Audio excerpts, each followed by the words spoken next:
We get the stuff by Carrie. I just walk in. We got a man crush going on. You're on? I'm changing. I'm changing. Okay, I will call the September 13th, 2022 meeting to order at 6:01. And Charlie, if you do roll call. Chairman Beecham. Here. Vice Chair Schraven. Here. Board Member Cadwalder. Here. Board Member Crawford. Here. Board Member Fonger. Here. Okay, approval of the agenda. Before we get into that, I'm going to add a discussion that Charlie and I had just briefly this afternoon, and it's regarding Betsy Davidson. So if you would add that in number E, and we're kind of, I will lead that discussion. So with that, any other changes? No, sir. With that, I would entertain a motion to approve the agenda with that change.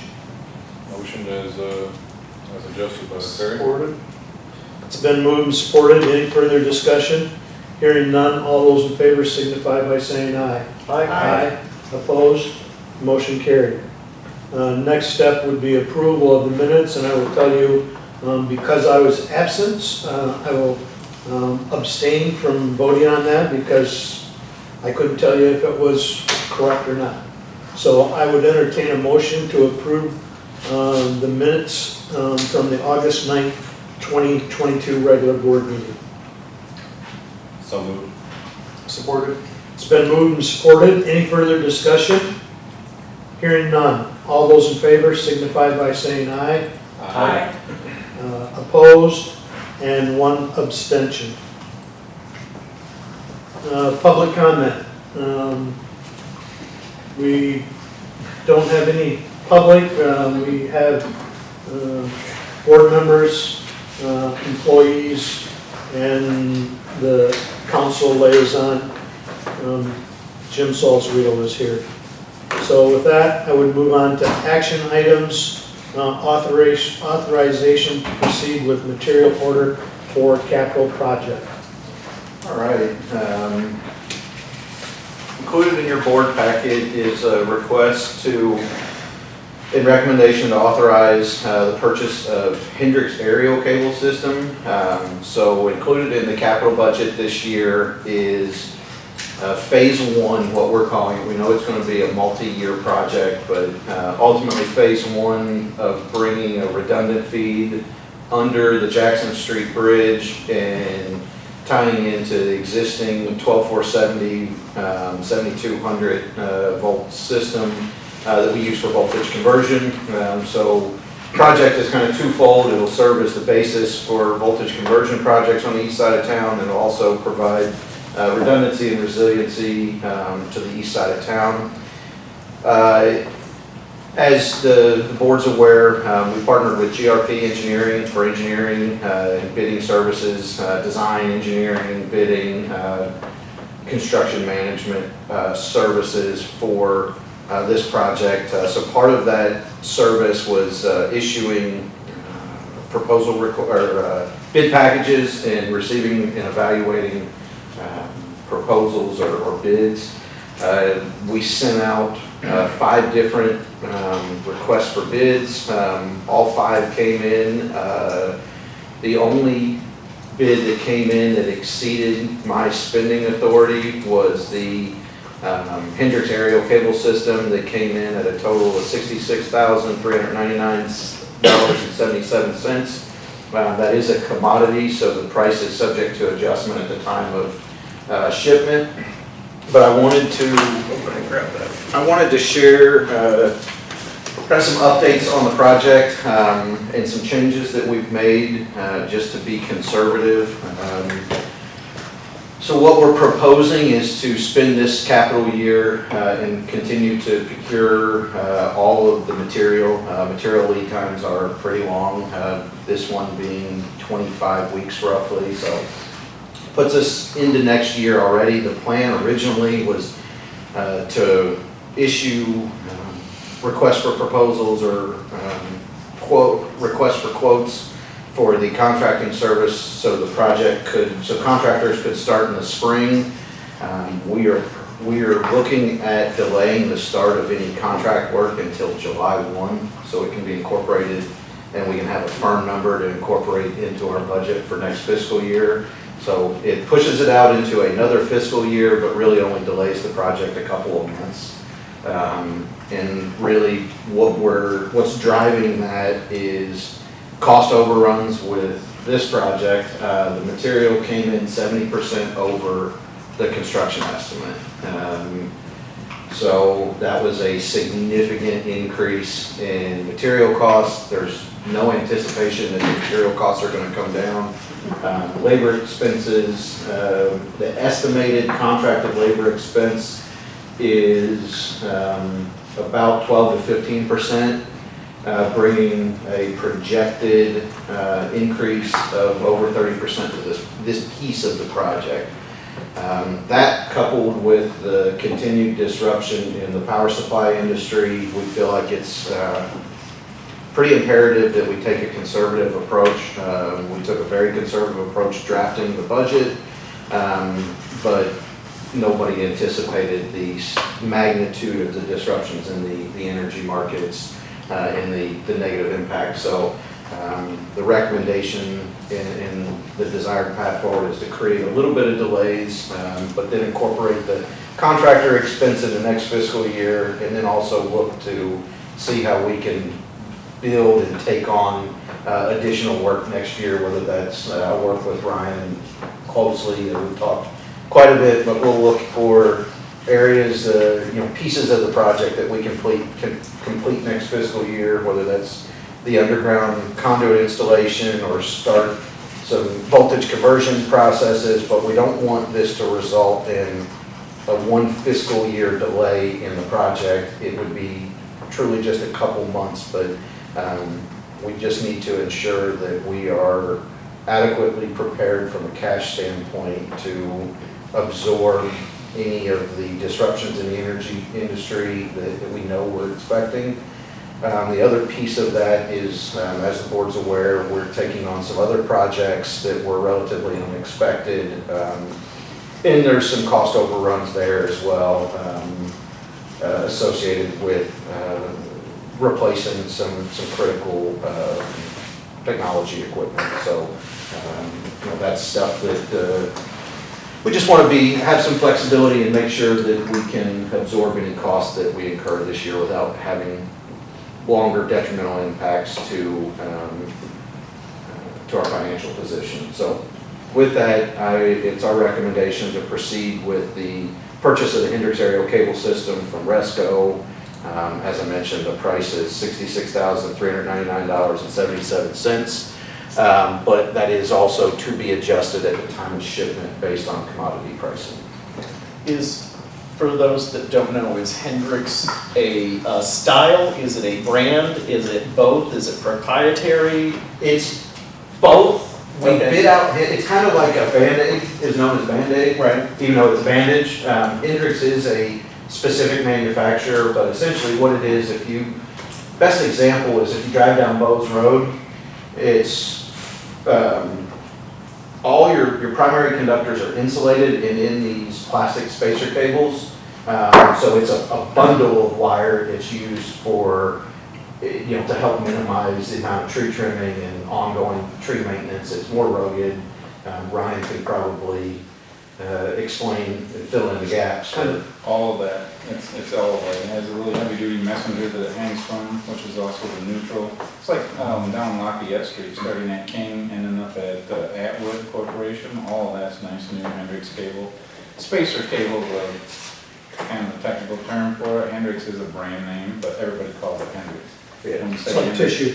Yeah. Kleenex. Yeah, we did accept alternatives if somebody, but as you can see from the bid spec, we only received 2 bids, and they were both, I'm assuming with how close they were, we didn't dive into them, but I'm assuming they're both Hendricks brands. Easiest to, when you're driving around, if you look up, it's like hanging, a diamond. it's like a diamond. Right, yeah.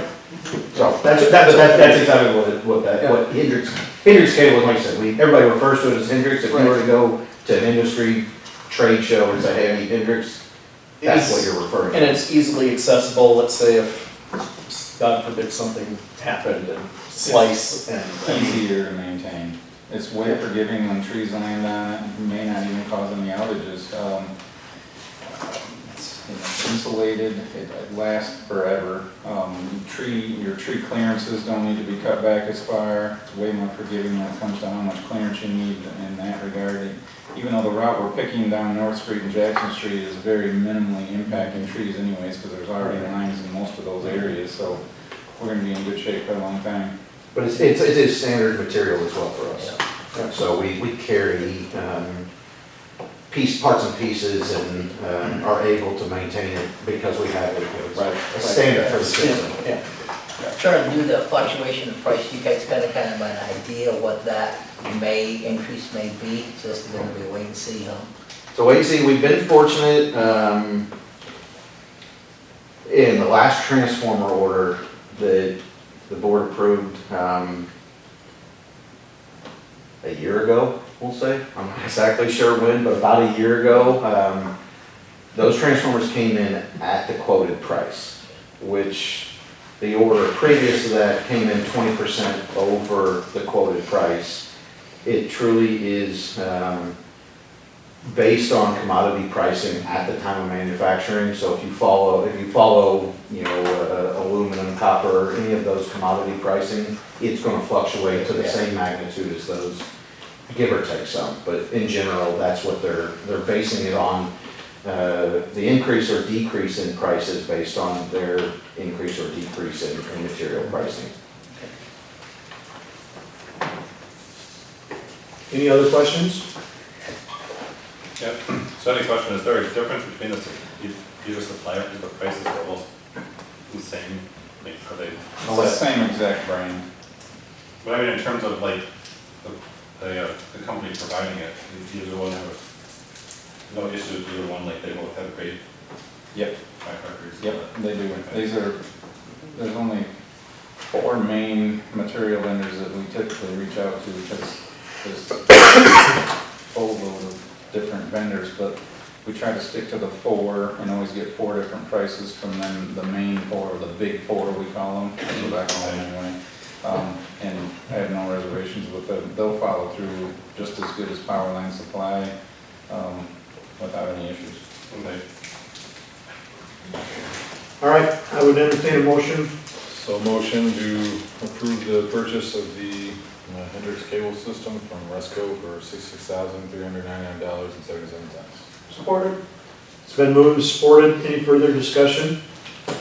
Hearing none, all those in favor signify by saying aye. Aye. Opposed? Motion carries unanimous.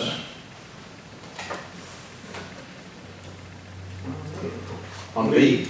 All right, so review and potential adoption of updated prohibited benefits policy.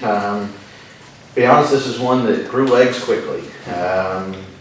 Over the last couple months, we've had discussions, it was identified a few months ago, just the challenges with an absolute prohibition.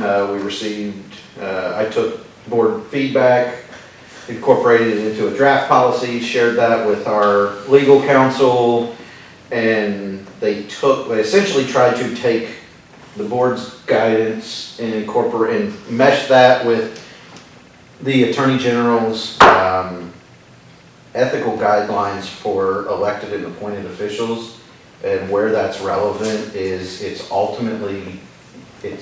given out as guidance for elected and appointed officials, but it's really guidance for anybody that has the ability to impact public funds, really. So it would apply to me, the staff here, board members. So again, the Attorney General's guidance was given for appointed and elected officials, but it ultimately was modified as a protection of public funds for us. And again, the policy is more comprehensive than I anticipated it needing to be, and I think based on the comments that I've heard from some of the board members, that anybody kind of anticipated it being. But in conversations with our legal counsel on it, all of their recommendations make good sense because it is tied to Attorney General recommendations. The cleanest and safest course of action is essentially to adopt the Attorney General's guidance as closely as possible.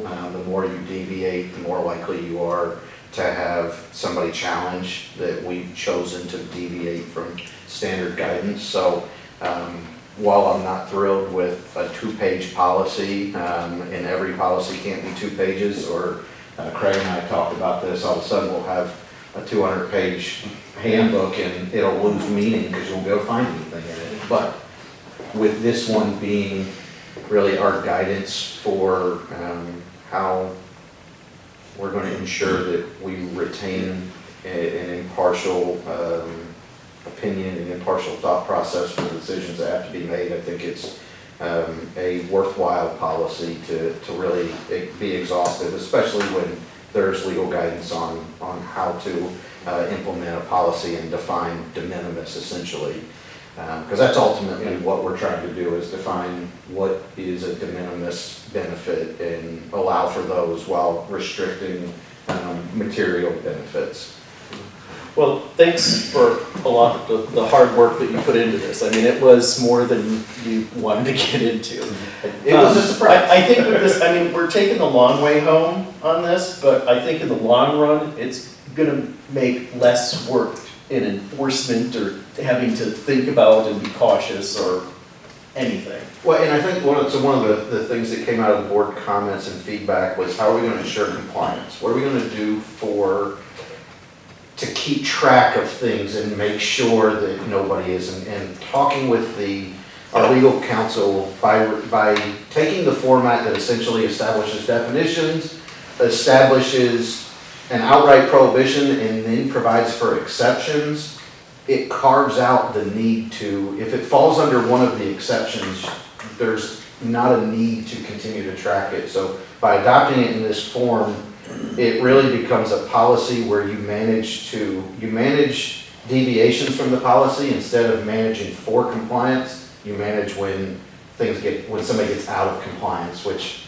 you know, with our current staff, current board, I don't think anybody really has any major concerns, but ultimately policies have the ability to outlive any, you know, have longer longevity than the people that are currently here. So, and this policy is really about public perception. So it's about making and ensuring that our customers and the public have confidence in our policies. So, but yes, I would agree that it's a little bit of a long way around, but I think this accomplishes what the board wanted to accomplish without being overly burdensome to ensure ongoing compliance with it. So, Sorry, if the board does choose to proceed with this, we would need to fill in the 2 blanks. yep, that's what I was, Yeah, it's item, where am I at?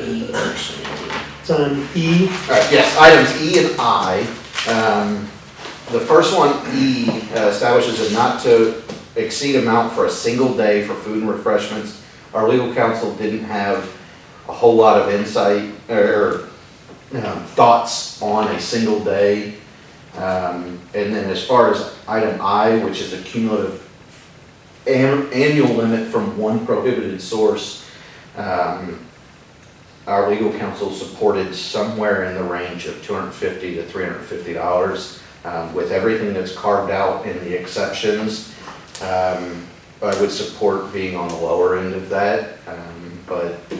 I was gonna go higher, so. Well, I think. I was just going, so the 2 that I am looking at that were just, was the 500, well, so with the E, I would, and I don't know what it is currently right now, but I would look at what the IRS provides a number for per diems, that you can, I think that would probably drop the limit and be relatively restrictive, I think, because that's, but I don't know, I have to look, I don't know. It's $100 Oh, wow. plus All right. dollars a day. I mean, so, for instance, like, if we ever get into where we talked a little bit, where our employees, instead of doing when they're traveling or whatever, I'm in favor of a per diem where the IRS has an exact amount and it's different through different areas of the country that they can receive and not have to claim on their income. And that's the number that what I would be using. And it's, I mean, I don't know exactly what it is, but I'm sure you can find that out. And then the other one was, I was just going by the not having to W-2 or 1099, and I was going $599. I mean, because anything under $599, you're not required to 1099. I mean, at worst, somebody pays some tax, right? I mean. It's not about the tax. Never mind, Yeah. strike that. That's fine. So with the item I think the annual cumulative limit with the amount that is carved out as exceptions, and where I kind of grew into, I guess, more understood the policy. One of the challenges is if you just set the limit at the IRS tax level for an annual limit, the thought is there's a potential for one $600 benefit or one $599 benefit being able to, or running the risk of it creating a perception of influencing a decision, but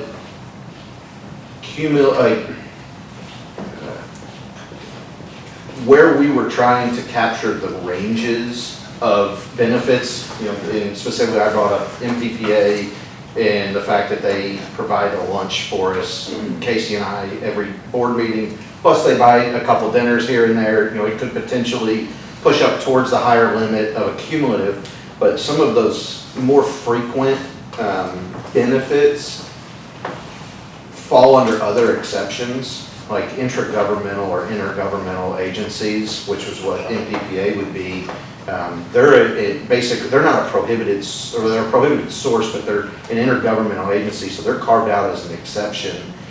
So we don't have to necessarily accommodate, in that annual limit, we don't have to accommodate some of the things we were trying to accommodate when we got the feedback for setting a cumulative annual limit of $600 and tying it to the 1099. So I think part of this all came up because one of the local banks was having a junket, or whatever you want to call it, was invited you to go to attend a fishing trip on Lake Michigan. And so again, that was where all this, so if again, I don't know, I'm good with whatever. I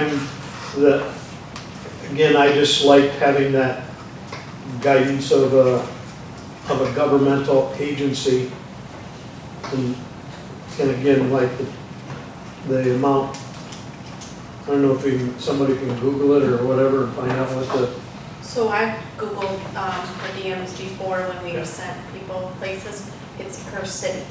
So each place they go, there's a different amount. So you'd have to just know which city you're going to be at and know that per diem. What was the average? You have to pick a Like city. Yeah, For you food, go it's to, just like 35, it's between like 30 and $40 a day. well, you go to Including Traverse City, lodging. sometimes say it's it- much Including higher. lodging gets Yes. you over like Rates that are 100 there usually. than it is. Different time But it's- frame. And then it's adjusted, but like, I mean, from seeing what our staff is, the circumstances that they're put in, I think,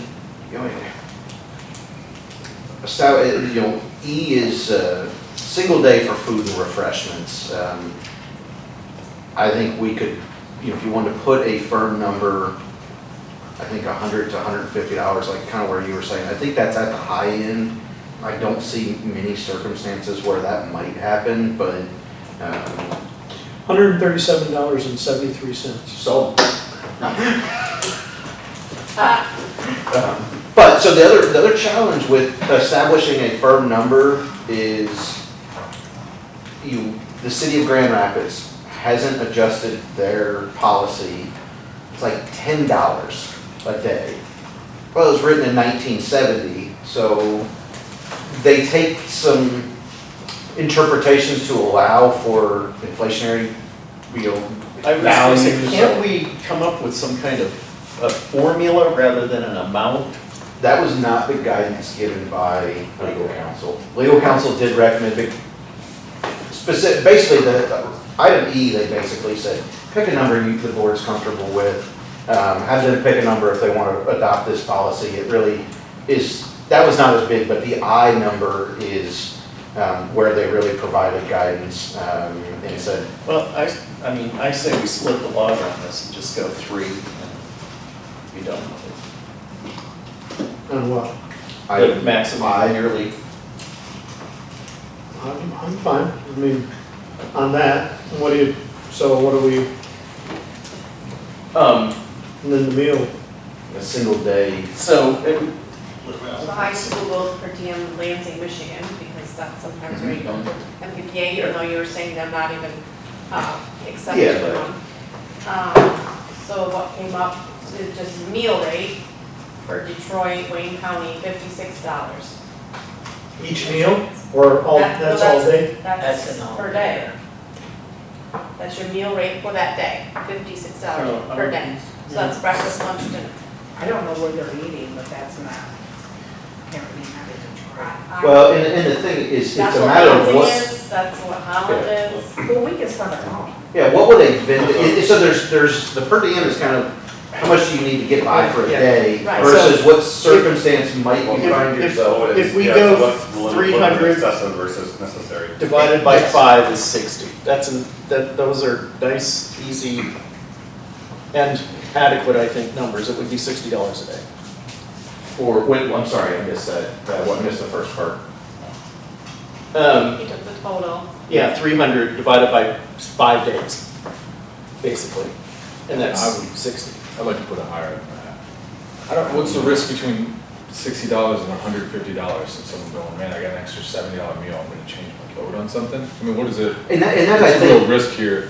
I think If that's you're why at a- the legal If you're at a counsel. conference where they do a fancy breakfast, fancy lunch, and then take you out to dinner, you're gonna be over $100. A lot of our stuff, though, will be in the exclusions. I mean, it won't Yeah. necessarily be businesses. Even if we go out with a PPA to something, as long as we're their guest, Yeah, where it would come into is if it's somebody it's we still- did business directly with Yeah. wanted to take, if a vendor, Like Rescom that just bought the wire, combined the wire, and they wanted to take you out to lunch. yeah, if they wanted to say, hey, thank you, and I think it'd be more somebody that was doing like a customer appreciation type of day, and somebody that we regularly did business with, not necessarily because of a single purchase, but a relationship. And I think that's the key to capture is what could staff be? So I'm thinking of, well, that's meals, so that's the, because I was thinking of the fishing trip or whatever. So, Or I take Charlie to Arcadia Bluffs, we know that's a $275 a day course. I'm just saying, I would. That's my year spend. Well, I'm just saying that those things happen, it doesn't take much to get to a dollar and, and I think that part of it is why we're addressing this is that we realize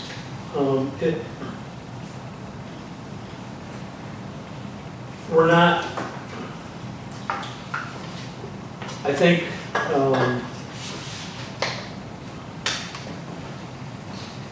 really don't think we, you know, the idea is to have this so that the question of ever coming up that somebody's buying your business or whatever, but again, there's a lot of business that happens on the golf course, on the fishing trip,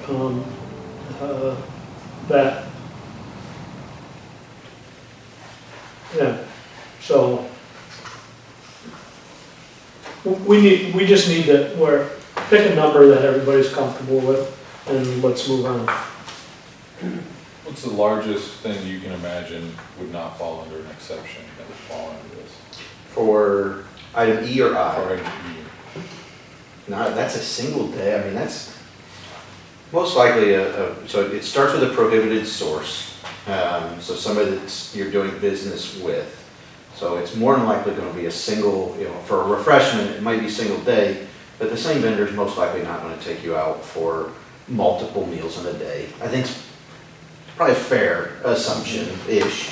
I would say a nice meal, so my thing is, what I would like to accomplish is finding a limit that is low enough that it doesn't create liability, but also isn't so restrictive that anytime Julie gets invited to go out to dinner, she's gotta go, how much was my meal? Yeah. You know, that's one of those things that you wanna avoid because like Perry mentions, it's a relationship, it's value of the relationship. So I would think maybe $100 meal. So if you went a little bit higher than $100, I think it would accomplish both where you're not super in jeopardy of, you know, I don't think anybody's gonna think $100 meal swayed anybody's influence when we're, you know, purchasing something. You know, our employees have more integrity than that, and we would hire people with more integrity. And I think there's limited risk in public perception seeing, especially with the other purchasing policies that we have in place, other safeguards. So I would say kind of $100 to $150 is probably I'm good with $125.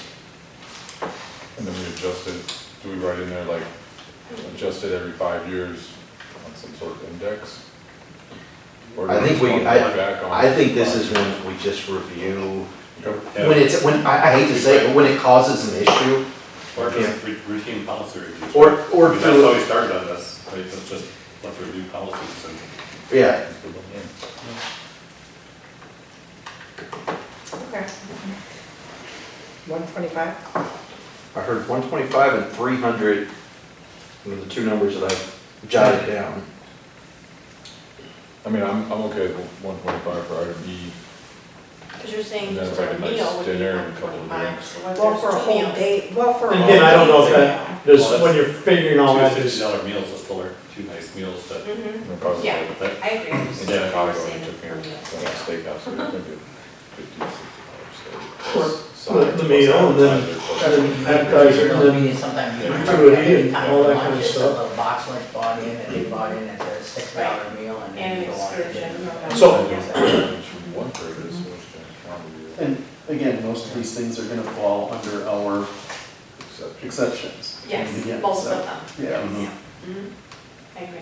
Yeah, a good example is, I go to DC for the legislative rally, and a law firm that MPPA does a lot of business with, they do FERC legal counsel, or, you know, advise MPPA on things extremely relevant to us. Well, MPPA does a lot of business with this law firm, so the law firm takes MPPA members out for a nice meal. And it's in DC, and nothing can happen cheap in Nothing's DC. cheap in DC. But they're not a prohibited source even, because we don't transact directly with them. So there's a lot of incidents that will fall under one of the exceptions. Craig and I reviewed some of them, and it's one that, and that's why I think we can pinch those limits down a little bit, be a little bit more restrictive. And why I like the policy format is it allows for relatively restrictive, but also opens the door wide enough that you can conduct business, you know, and carve out some of these exceptions that, I think Andrew had mentioned during the last discussion, what are we trying to accomplish with this? And, you know, it's trying to accomplish the creating public perception of impartial evaluation of issues. So with, the things that are carved out and the exceptions are carved out for a reason. So it enables us to be a little bit more restrictive, which I think is a positive position from a public perception standpoint. Okay, let's move on to I. I just have one quick question about E. So is that per person, is that per officer or employee, or per person? Like, so let's say that some company takes me and my wife out to dinner or something. It's Yeah. just for you. It's just for They me, can and do whatever they, whatever they want with my wife, they can buy her whatever they want. I would have to, Because that there's seems, the immediate family definition up there, and I wasn't sure where that. Well, The it did say immediate- something about. yeah, the immediate family Family definition stuff. comes in because you can accept Yes. gifts from immediate family. Right. Which is, I questioned that one, but that was included in the Attorney General's guidance, so we said, just keep it in there. Why change it? Somebody thought it was a good idea, keep it there. Yeah, there's always a loophole. Yeah. I don't have a great answer on that one. I would have to really dissect the policy and then read it strictly for the interpretation of trying to answer that question. And I would hate to try and do that on the spot right here, because I'm pretty sure I'd fumble through it. Okay. But I can dig And so, into I it. mean, and then I guess it's not, I'm not trying to think of a corner case, but that's because years ago when I was on the council, I think, what's the company that runs the water treatment plant? Suez. Suez, yeah, they took, a bunch of folks out to dinner, and our spouses were there, and so they were all part of it. And then, yeah, I mean, I don't know, it was probably a $25 dinner or less, right, back then, so.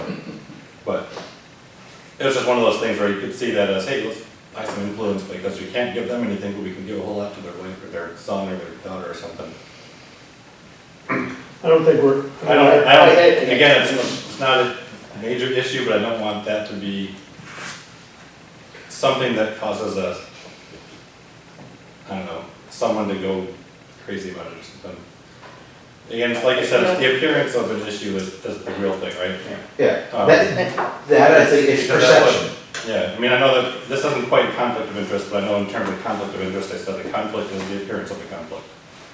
And it's kind of the same thing here, it's influence is the appearance of influence. Okay, if we move on to I, so I is, and again, when you were saying 5 minutes, I'm just reading it a little bit closer, so that's any one, prohibitive source, so you could have 5 prohibitives. I mean, I was thinking, it was no, No, so it's any one. This So vendor, again- this vendor, this vendor, this vendor, So again, I'm going to Jim, the green fees at Arcadia are $245.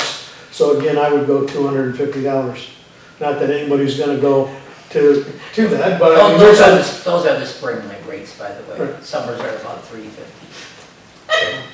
but this is the one that our legal counsel did provide One time. firm guidance. The Attorney General, I think the Attorney General's guidance is $100, and he acknowledged that that was overly restrictive for our business model. We are governmental, but we function more like a business than a government.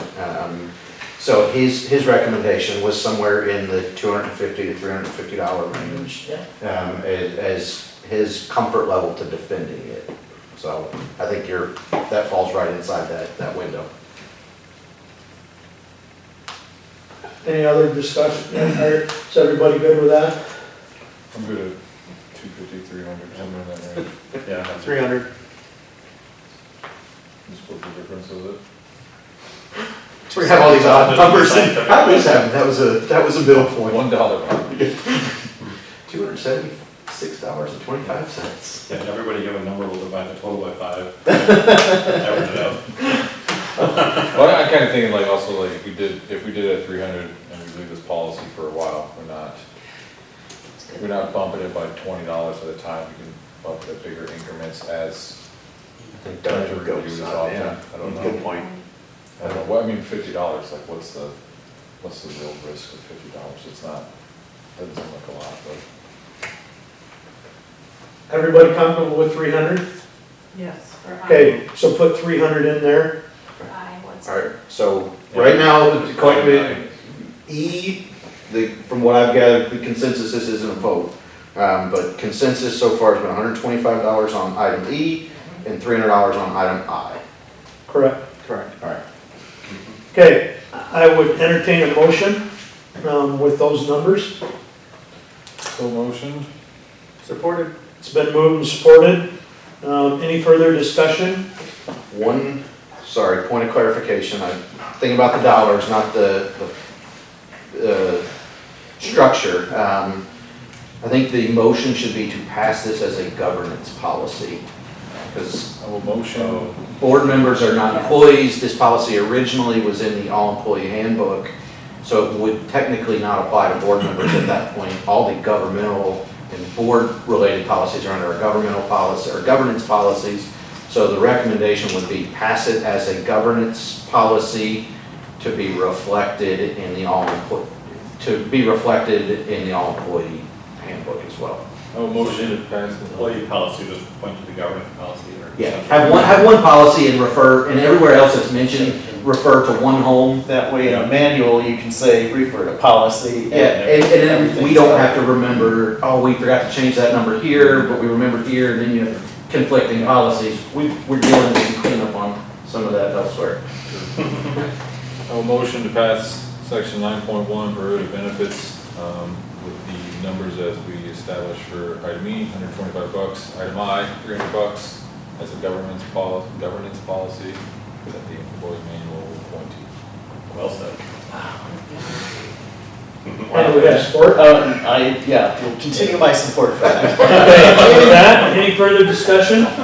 Hearing none, all those in favor signify by saying aye. Aye.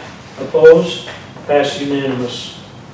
C. Pretty tough to get all that out and then not get support. No, I changed my mind. Somebody else take it up. Item C.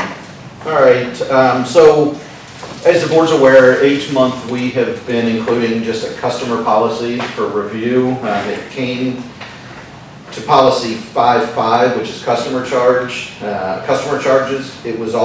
This is also a policy that's periodically reviewed about every 2 years. So it was, timing kind of coincided, so Julie, Ryan, Megan, myself, we started with Julie, Megan, and I sat down and really determined what costs we were trying to recover. What costs do we incur? Do our fees line up with the costs that we incur?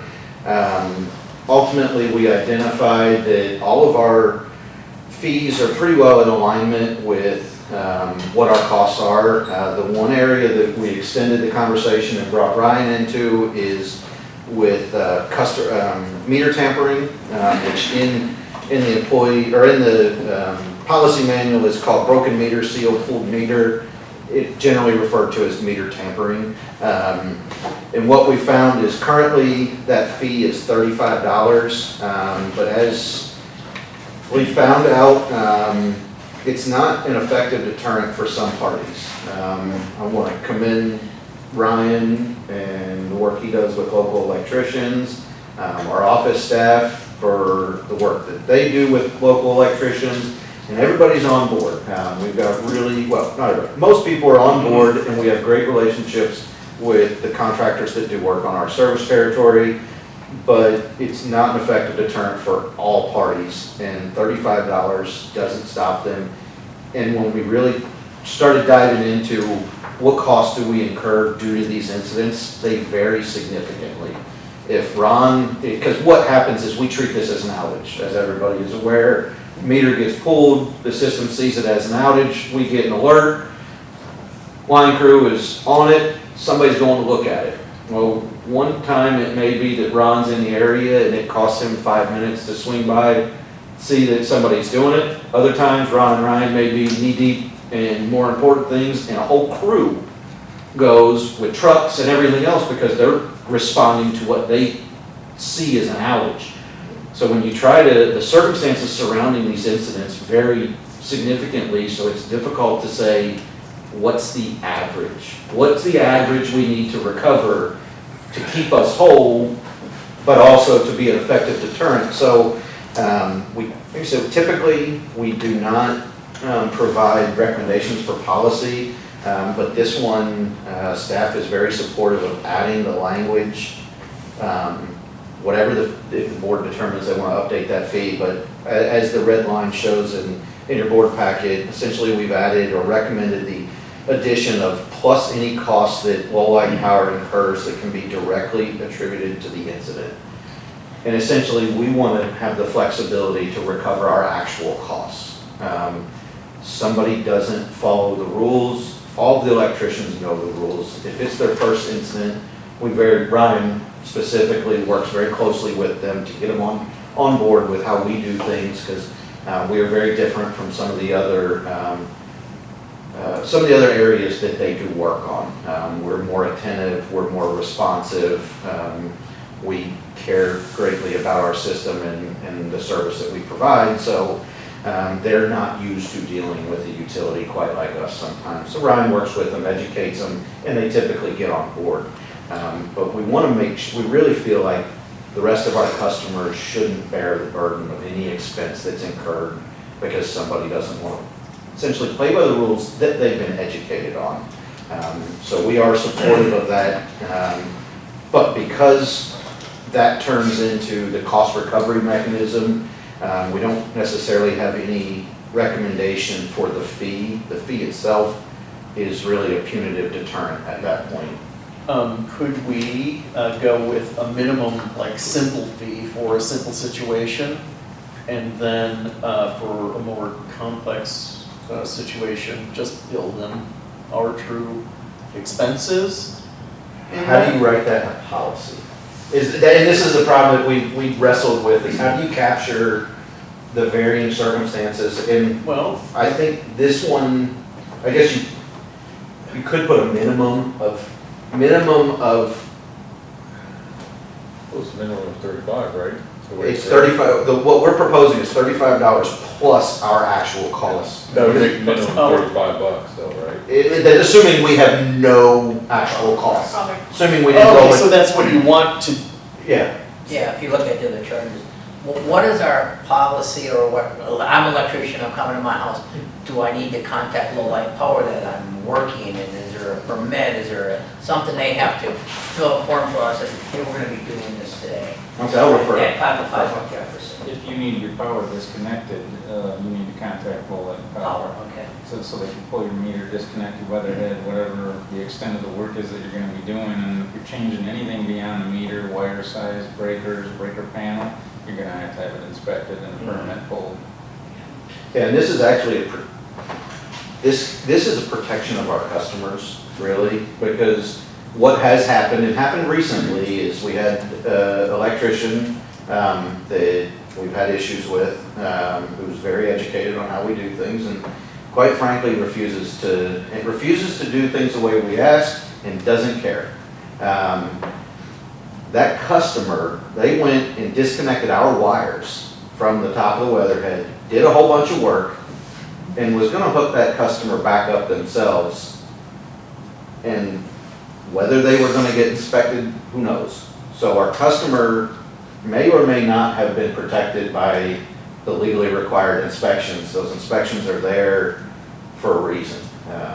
And to not get something inspected is to the detriment of the customer. So it really is a protection of the customer, but also a protection of our time, opportunity costs. Right.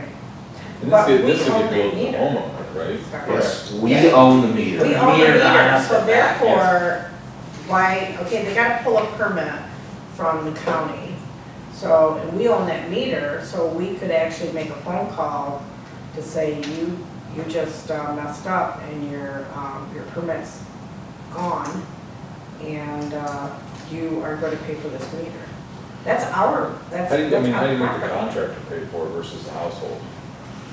That's a challenge, and we have we have challenges with that, and, But if you go through the county though, there's gonna be an infraction, don't they sit there and go, oh my God. Where do we get our permits from, Ryan? Bill did it again. PCI, yeah. Yeah. Inspections are through PCA. Yep.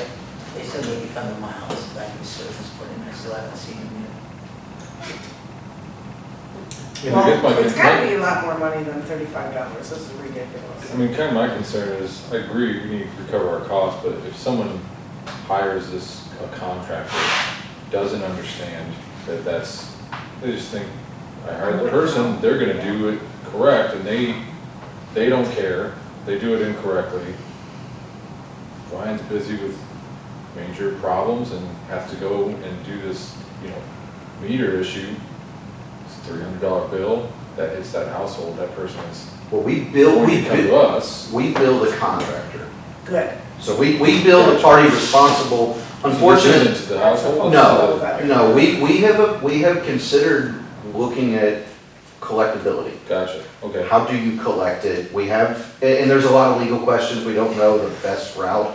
Unfortunately, if it's a contractor, you look at where you can leverage, we can, refuse to work for them in the future, or we can file a small claims court complaint.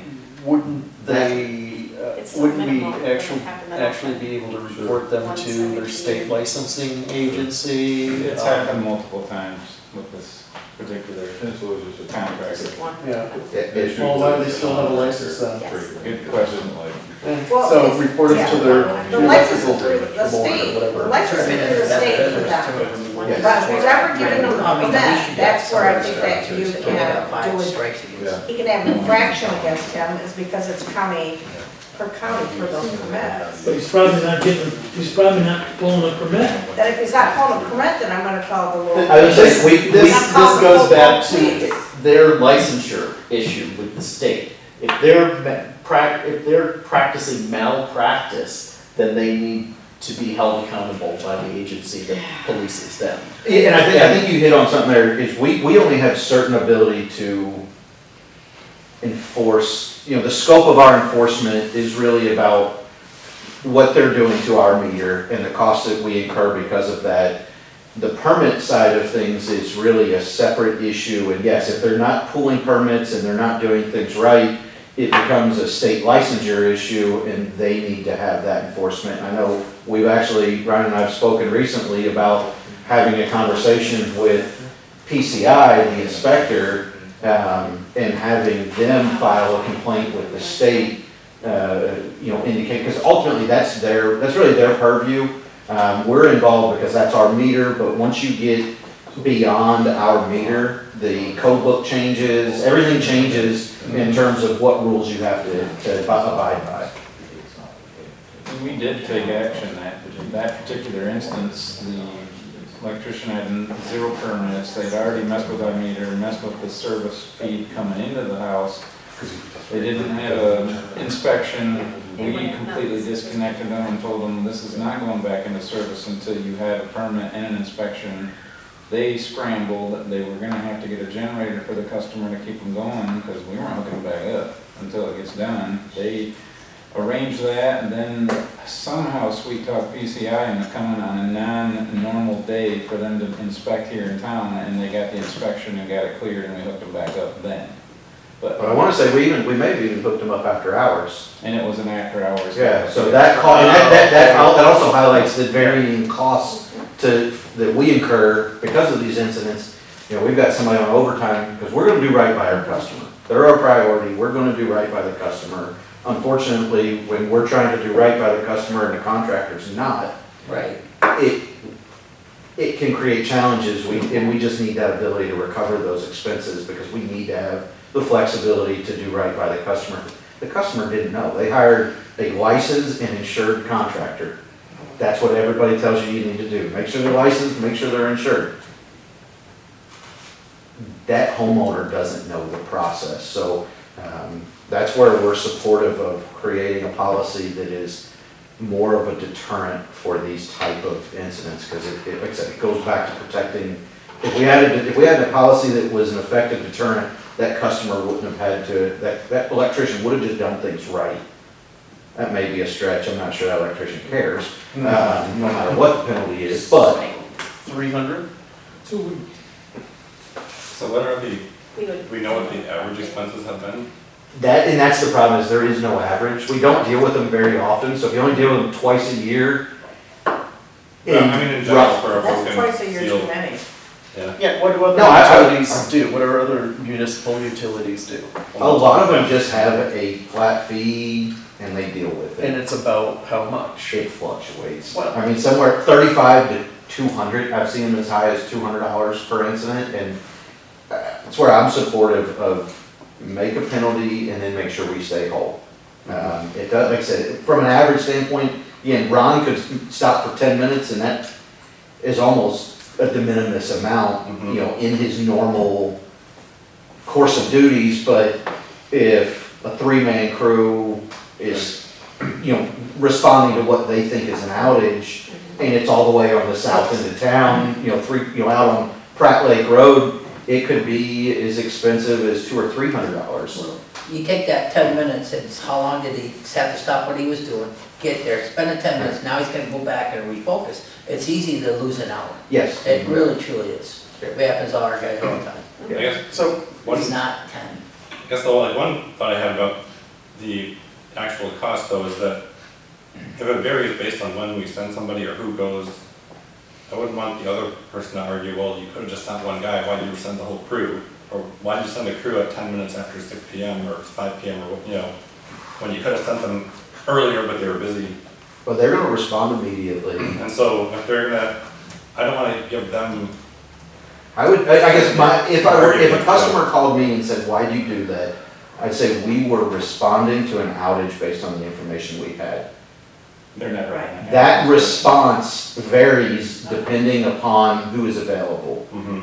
Because you know, in an outage situation, a lot of times if Ryan's available, he'll go out, and if it's just a blown cutout, he might take care of it himself. Or at a bare minimum, he may say, I wanna go assess the situation. So a normal outage response could be one person going to just check things out. It could also be a whole crew shows up because they know that a single person's not there. So you package the resources that are most available and closest in proximity to respond to the conditions, assuming it's an outage. so how many like broken seals do we have every year? Brian? I mean, just from all causes, not It's just, very, very few. Couple? And the okay. frequent flyer basically is the one that we've always been billing because this company continually keeps trying to do this. We really haven't had to bill anyone else. If there's a new contractor that rolls into town to do some work, they were hired by a homeowner, they completely understand the reasoning and why we do what we do, and we usually just waive the first issue because they just didn't understand. And they're forced to do things the way they do by pulling their own meter and taking care of business because the companies that have millions of customers don't have the response time like we have, so we're kind of easy going when it comes to that stuff. Can we go back just, so I'm looking at this policy. So you're saying that with this broken meter, seal, pulled meter, we are not charging the customer, we are charging the The person who does the breaking of the seal, the meter Okay. tampering. The other things that are listed here, we are charging the customer? Yes, because they would be disconnect repayment for non-payment is a customer issue. Disconnect for seasonal purposes, a customer issue, new accounts, a customer issue, return payments, a customer. Everything else is directly attributed to the customer there, not the contractor doing Okay, work. so I'm asking, so if you don't receive payment from the contractor that has done this, are you then charging the customer, or? We- So the reason why I'm asking this, so again, I would break, because when I'm reading it, I'm going, looking at, well, these are all customer charges.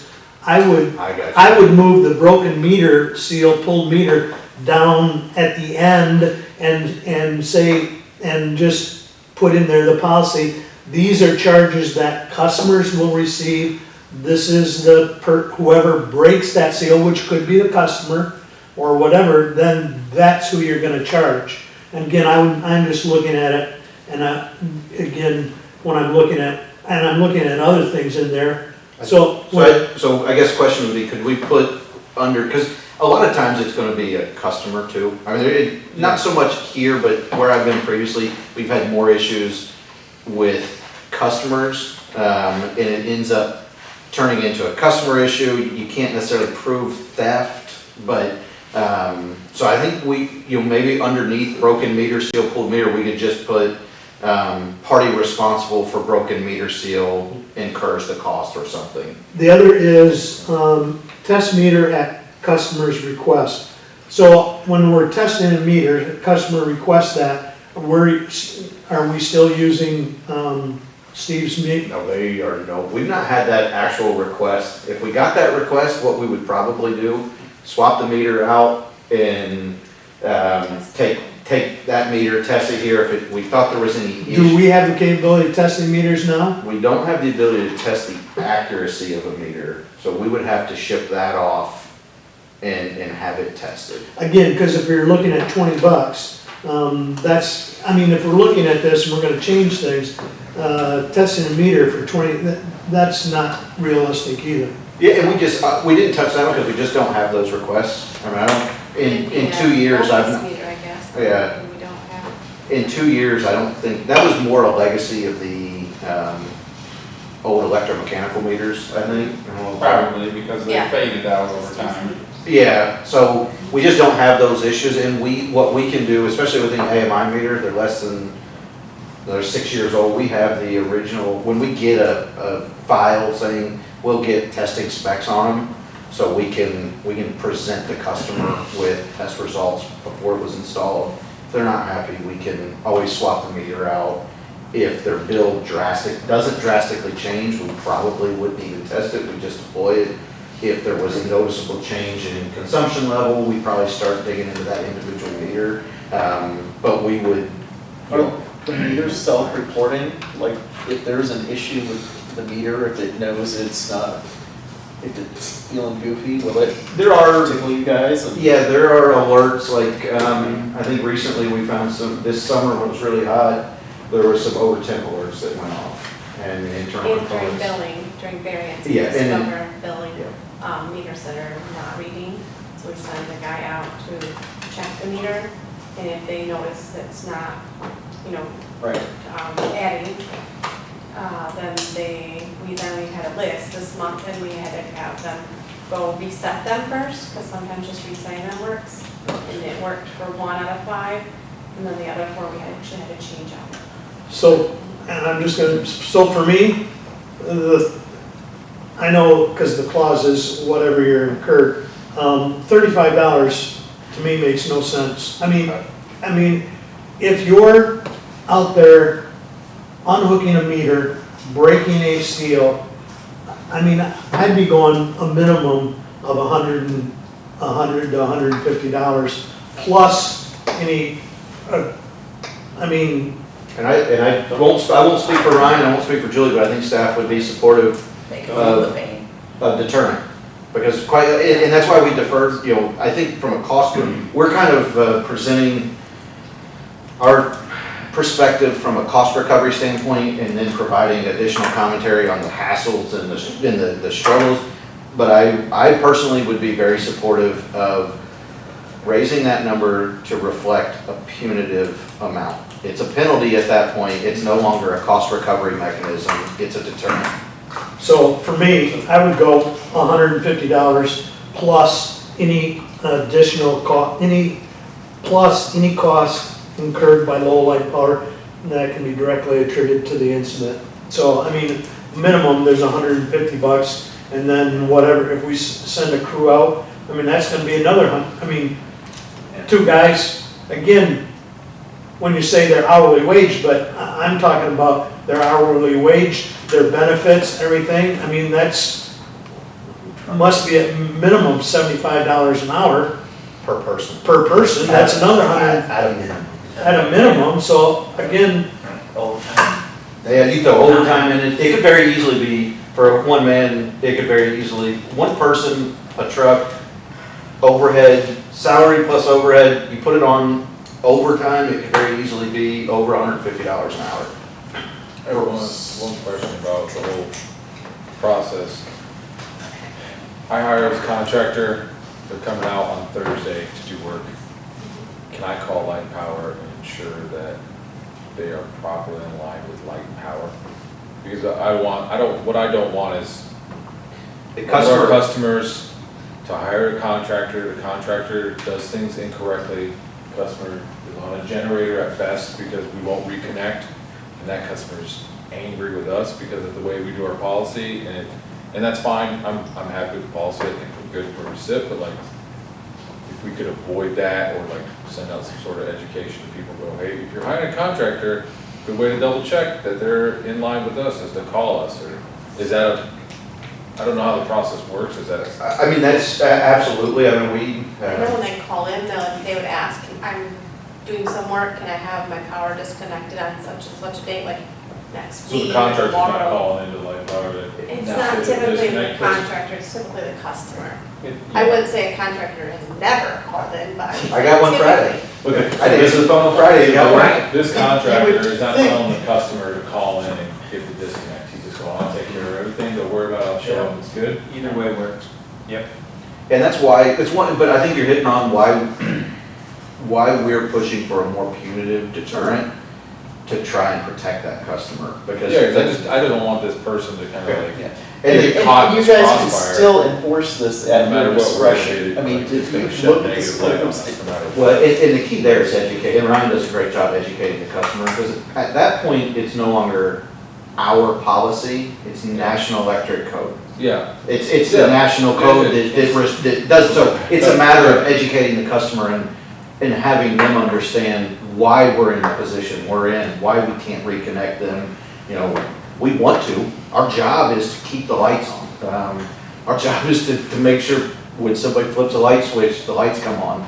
And that contractor who refuses to follow the rules is a roadblock for that. So, So, go ahead. does the meter have information saying, do not open the meter, break the seal without contacting Light and Power? Is there a sticker or anything on I this? need to say that because it's against the rules. It should. Well, I think it's, I know on ours it's embossed on there, do not remove or do Yeah, I not thought there was something. tamper. Something I still have it. is pressed into the plastic, there's a message there. Yeah, 'cause I seem to remember that on the tag, there was something. Electricians know that that's not theirs. Yeah. I hate to say it, but they do know that and it's everywhere. They had to attend those classes. Yeah, no, Yeah. Okay, we need to move on. I would entertain a motion to make it $150 with any additional cost.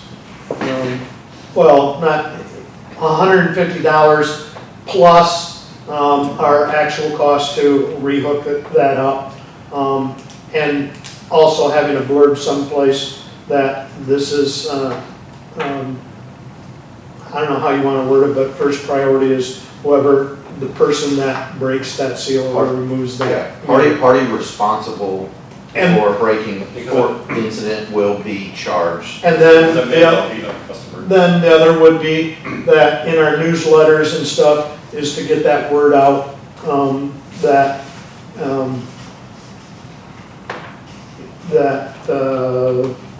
when you're working, when you're having work done and it's gonna require that the power be shut off, that, you know, either the customer or the electrician needs to contact Lowell and Power. So, you wanna put that together? Yep. Larry? yep, because I don't, yeah, and over the years, I got you. you've understood, I don't like making the motions. so I'm not- I'll motion that we adjust the policy to $150 fee with the language as presented as recommended, plus any costs incurred by LL&P that can be directly attributed to the incident, and also to adjust the name of the fee to include that it's being, the party responsible is going to be charged. Bravo. And you support it? I support it. Okay, it's been moved and supported. Any further discussion? Hearing none, all those in favor signify by saying aye. Aye. Opposed? Motion carried, unanimous. Lineshack update. I'm gonna start off with that. Charlie and I have talked, and I know Craig was at the council meeting and I was there, and also Charlie. With the Lineshack, as everybody knows, that it got a 3-2 no vote for Copper Rock. After the meeting this week, the council meeting, a couple things. General consensus from a couple of the council members were option, where's the? Next page up here. This is Mike's memo that he included the city council. So, option number 1, select another applicant who submitted the proposal and move forward. Option number 2, have the remaining applicants resubmit proposals. Number 3, reinstate, what is it? Reinstitute another RFP. And number 4, take no action on this matter. Couple of the council members basically said they felt like the only 2 options were number 1 and number 4. There also was, the mayor asked when Lowell Light and Power was having our next meeting, or if we had already weighed in, and we had not. Since that Copper Rock was voted down, we had not had a meeting. So I think it's going to be imperative for Lowell Light and Power to give a recommendation. I know in the past, we've just said that this, they meet all the criteria, etc. I believe that option, if the council is leaning that way, and I think Jim mentioned in the meeting that he's not sure that they're going to be able to get a 4-1 vote for any of them. I would hope that the city council would come to a decision.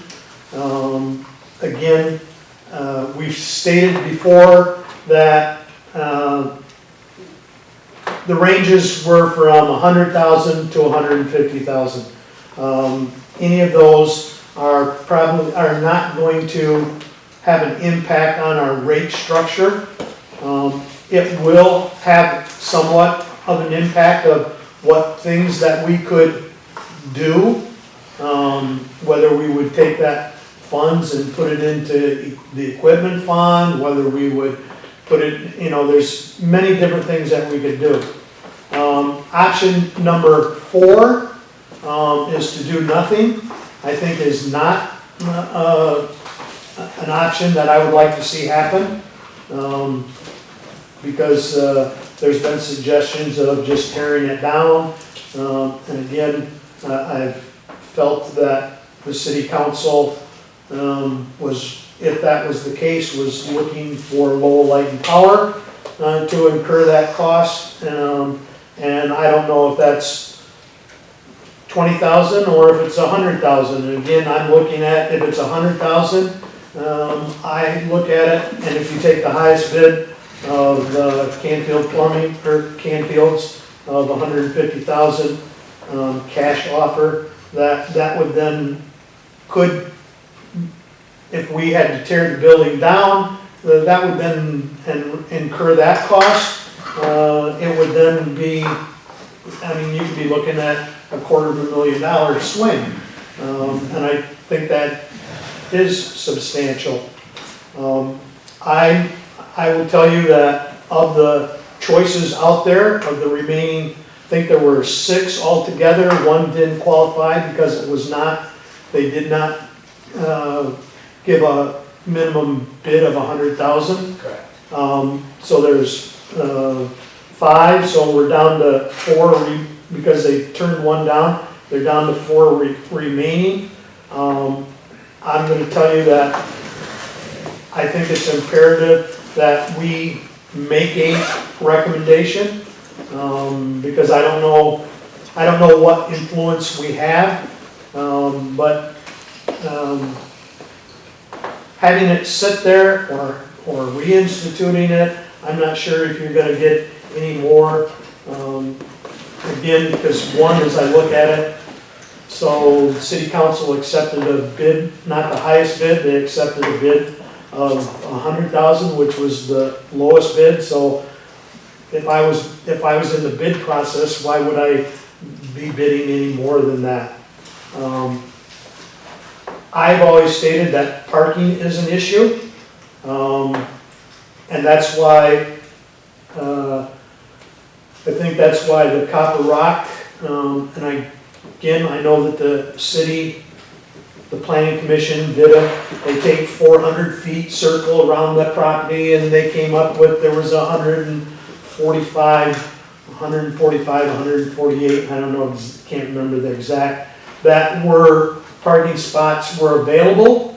But again, I did get up and talk about that because currently there's, out of those 145 spots that are available, there's only 4 overnight parking spots in that area. And the question was, so what are they, and in the summer, you can legally park on the streets, they waive that, but in the winter, when snow plowing, you can't park on the streets, and so therefore, what are you gonna do with parking? And I think the city's gonna have to address that. I have said it before, Greg Canfield is a friend of mine. I'm proud to say that he's a friend of mine. I looked at theirs. They were the largest bid of $150,000 cash offer. When you talk about parking, and their proposal was to have parking, or excuse me, have overflow for the inn, and was going to be used as a hotel, that property would be. And again, I would say that there'll be days when they will be full. There'll be many days when they won't be full. So I'm not sure if the number of parking is going to vary as compared to apartments. Again, you know, I think the average, they came up with the size of apartments that they're talking, 1.3 cars per apartment. But again,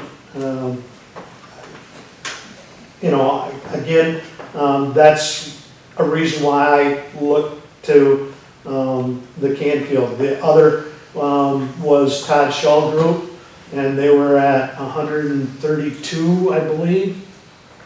In that Thousand- range. in They were that range. 130. Huh? So it's- yeah, 130. They were the second highest. They were the second highest, and they were gonna put some parking underneath, plus apartments. Again, with the history of the Unity project and how things have been going there, I'm not sure that that's in the best interest. Also, the amount of money that they have cost the city and Lowell Light and Power with their lawsuits. Again, the lawsuits were with where the power was, that we had underground power and didn't have an easement, and Lowell Light and Power could prove, I guess, I don't want to go there, but they were aware of that before they ever started. The other is, I've heard from council members that looking out for light and power, because if it's apartments or multi-use facility, that needs more meters and more, possibly more power. I don't know if there's any studies, but I would say that those apartments that are going in, that were proposed, I think a lot of people that are close to retirement, want to downsize, would be moving in, would be attracted to them. And again, then also they want to downsize so that they can go to the sunny south in the winter, So I'm not sure how much more power that would actually create for low light power. I'm gonna say that, I've seen some houses, that were pending, and then for whatever reason, they fell through, and I've seen, what I've seen is, and I think, Charlie can speak to this when I'm done, I think the market is slowing, and I just, I look at it, and I just, again, I look at what overwhelming people that were at those council meetings, when they were talking about Copper Rock, and, again, Canfield has made the guarantee that if, in his presentation, if he didn't follow through and have it up and running in the 2-year time period, that he would return the property to the city, and that the city, which would be low light power, would be able to keep the $150,000. So I think that's a pretty good guarantee. I also have seen what Canfield's done in the community and other properties. And the other is, I think there's a need, and I think what I've seen from Greg is certainly everything that he's done has benefited him, but at the same time, I think he's done a service to the city. I think that when we went into COVID, I know there's, what I'm speaking to is, I guess, his integrity.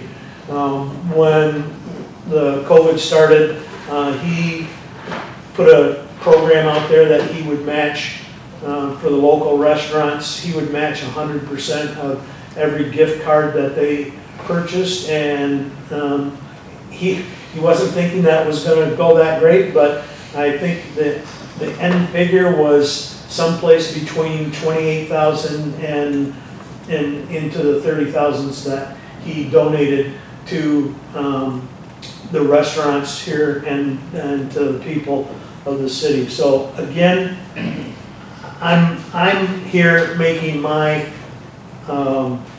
pitch, because I think if Low Light and Power doesn't make a solid recommendation on one of the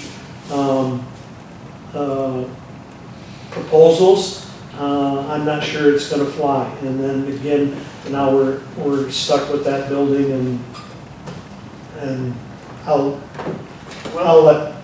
let Charlie, because we talked briefly about it today on the phone. Yeah, we spoke today, and my perspective, and what we talked about is just the need to, the question as to whether or not there'll ever be this much interest, or how long it's going to be before there's this much interest. So the saying is, strike while the iron's hot.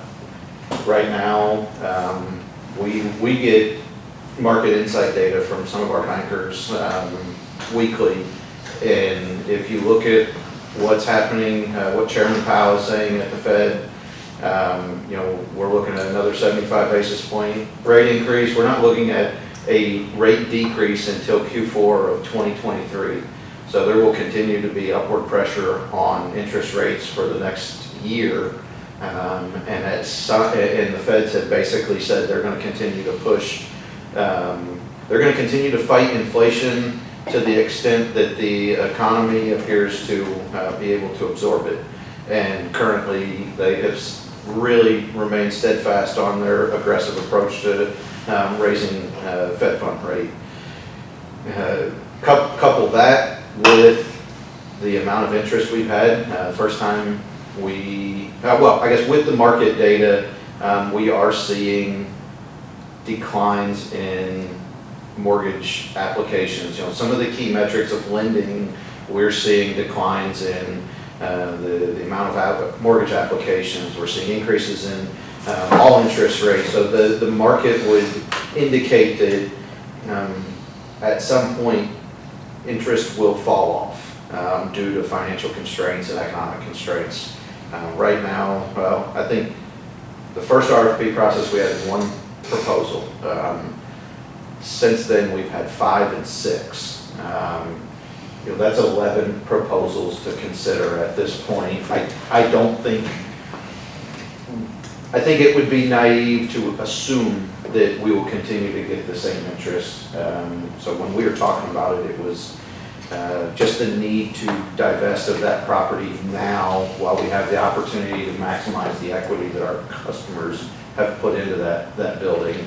But yeah, and then I think Perry had mentioned, kind of, I wanted to present the information that has changed or is new to the situation since the last real discussion we had on it. One of the biggest pieces for me was Canfield's willingness to walk away from the property, give it back. And Jim, I'll ask for clarification. I was not at the interviews, but I've heard it, I've asked about it, but if I'm misspeaking or misrepresenting Greg's interview, my understanding is the discussion was that he would walk away from the property, hand the property back over to the city. And First thing I would do is clarify what Perry said, that I personally didn't feel that there would be 4 votes. However, Mayor DeBoer felt that there would be a potential that there could be another 4 votes. There are 2 particular properties, things that I would vote yes for.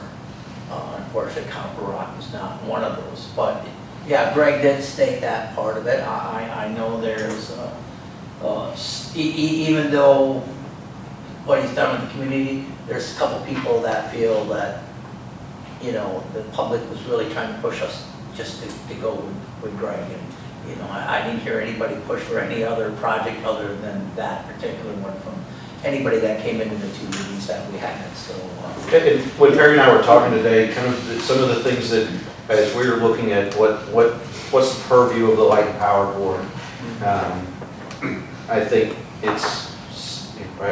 we've already stated that it's within the purview to request that the property be sold. The fact that the property has been requested to be sold indicates that and we've repeatedly stated we have no operational value to the property. So continued use of the property is really not a viable option for us.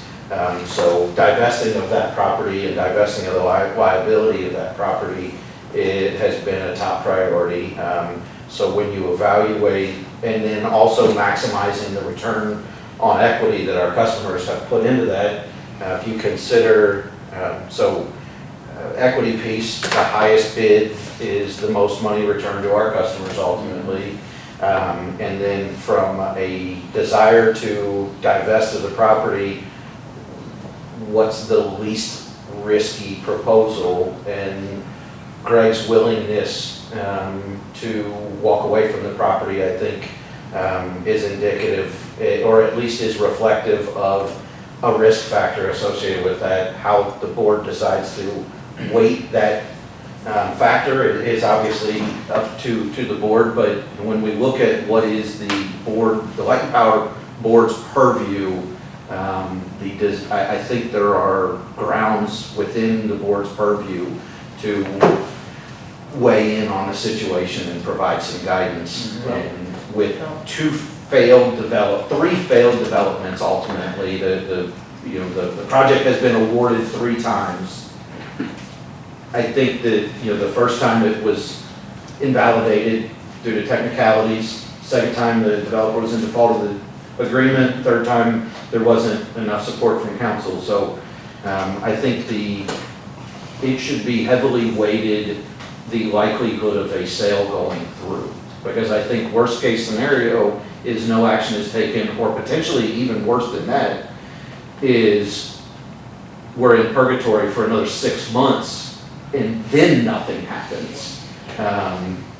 So from my seat, I see a really good opportunity and a really big need to divest of the property now.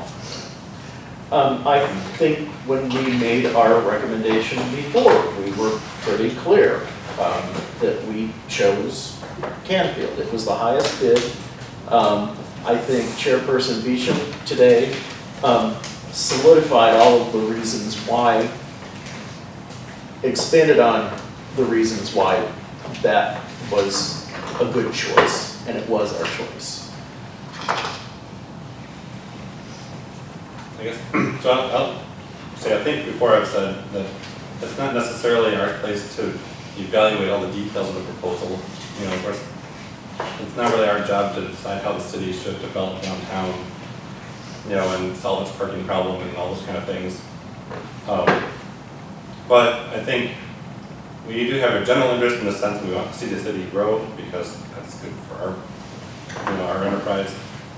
Not to mention that the property is a neighbor of ours, you know, so we have that concern. But I guess the part that in light of what's been happening, I think the part that I'm maybe perhaps most concerned with from a light and power standpoint is just the process part. You know, the fact that they're considering yet another RFP would be, it's kind of insulting to people that apply, you know, that submit proposals, like here, keep submitting proposals, we'll keep rejecting them, just keep trying again. I mean, that's not a way to show the development community that you're serious about developing your city, you know, or your community. And, you know, so I think from that standpoint, that's also, you know, reflects a little bit on light power being part of the city. That, you know, it's just, I don't want that out there. And I think the other thing is, you know, offers have been made. You know, if we take an offer that means the city and the light and power, you know, as a whole, we take in some money, we avoid the cost of having to do a demolition and the risk associated with leaving the property there if we don't do demolition. Seems kind of silly to me that we would turn that down and do nothing. Worst case is that some developer tries to do something with it and doesn't, right? And gets foreclosed on or something like that, and then the city's property's back. Where, I mean, it can't be worse than it is now, right? It's a derelict building, so. So I mean, the worst case would be do nothing, because that means we're not even trying. And I just don't see how that sends a good message to the community or to anybody looking to develop in the community. But this is what it takes to do business with Lowell, is to jump through hoops several times over and cross your fingers. I mean, that's just not going to work. And especially given just from a light and power standpoint, yeah, we don't, like as Charlie mentioned, we don't need it. And instead of continuing to put money into it, let's get money out of it and move forward. So I guess that's where I stand on it. The process part is, again, the part that's really, we've got to get that solved, I think, because I don't think this is very healthy to do what we're doing.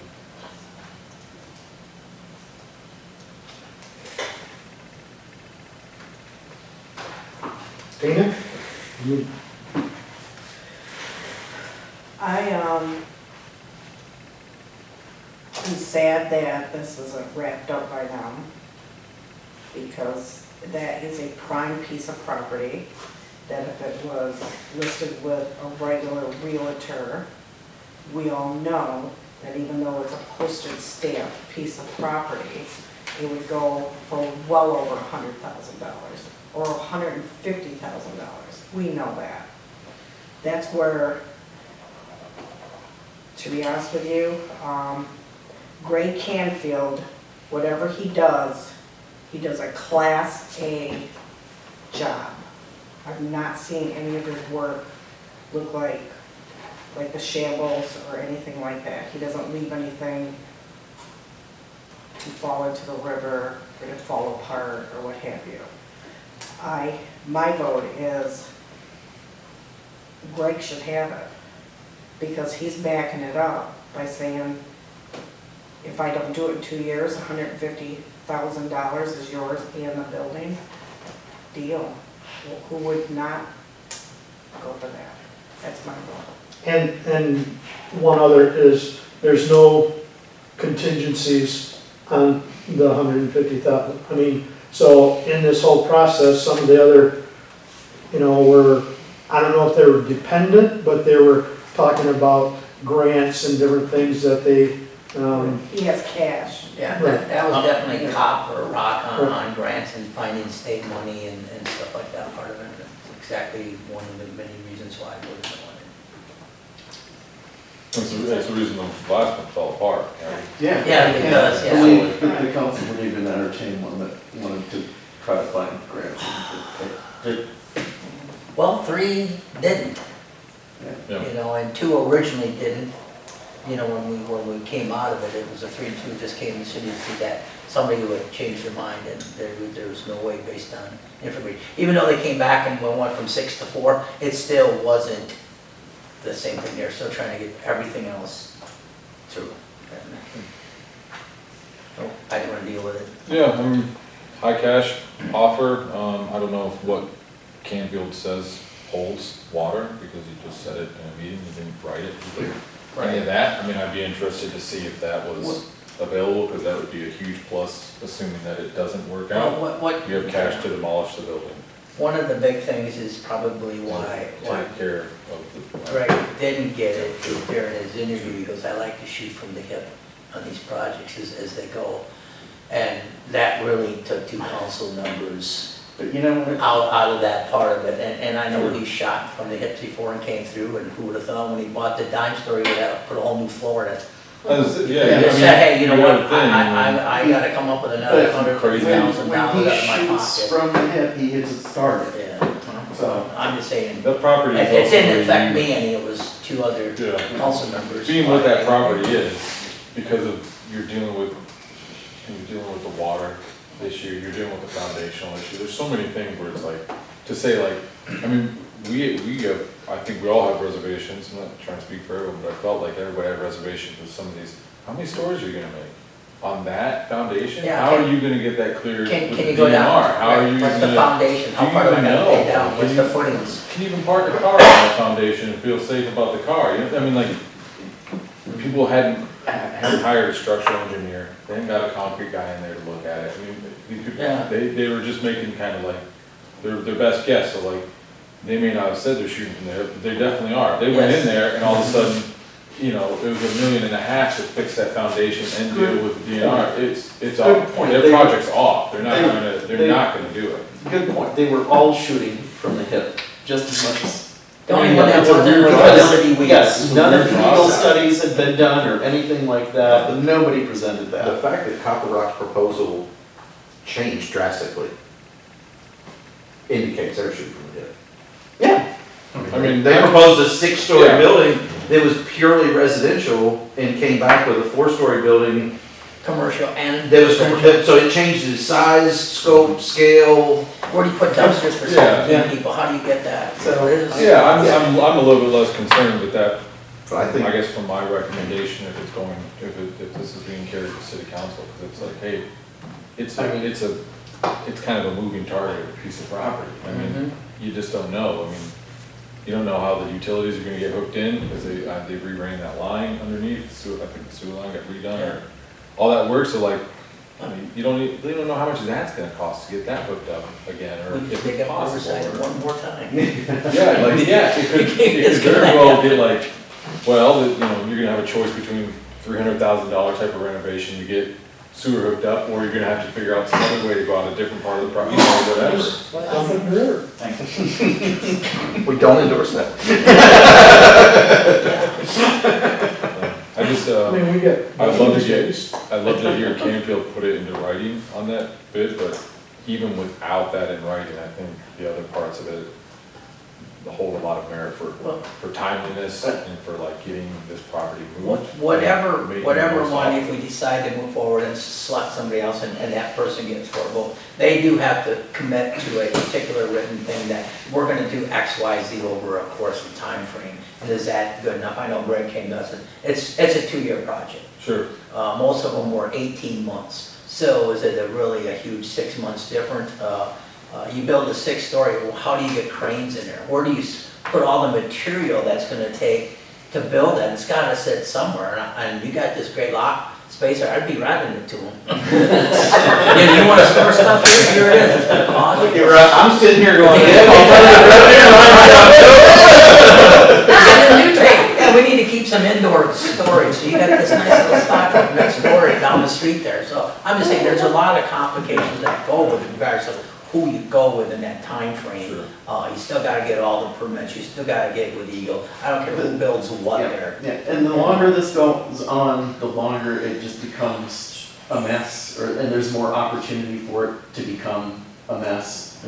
Action needs to be taken, and the city and Lowell Light and Power need to move on from that piece of property. It's just inviting too much So uncertainty. do I have so my idea would be to vote on it, or, to give our recommendation. Vote on it, yeah. And again, I think I'm hearing from everybody that the highest bidder type scenario, which is Canfield's. And then I know Jim would take it back, but I know, so Charlie now has a seat at the table. He's at the big table now. Yeah. And that I would encourage Charlie to present Lowell Light and Power's, what we vote on. Or at least what your and the reason- recommendations are as to move Yeah. forward for this. I mean, yeah, I don't think we not only recommend, but we implore you to do this. So, and I, Almost. so I think you just hit on something. I think there's two pieces that the board could choose to take action on. I think the first is to strongly urge the city council to find a way to sell the property now while there is interest and the economy has not completely collapsed, which there's varying opinions, but still, while the economic conditions and the interest is favorable, strongly urge the council to sell the property, and then there could be a second piece of that from what I'm hearing, Greg Canfield, for all the reasons laid out, but I think it could be a twofold, because even if the council chooses to go a different route, I think the consensus is it needs to be dealt with now.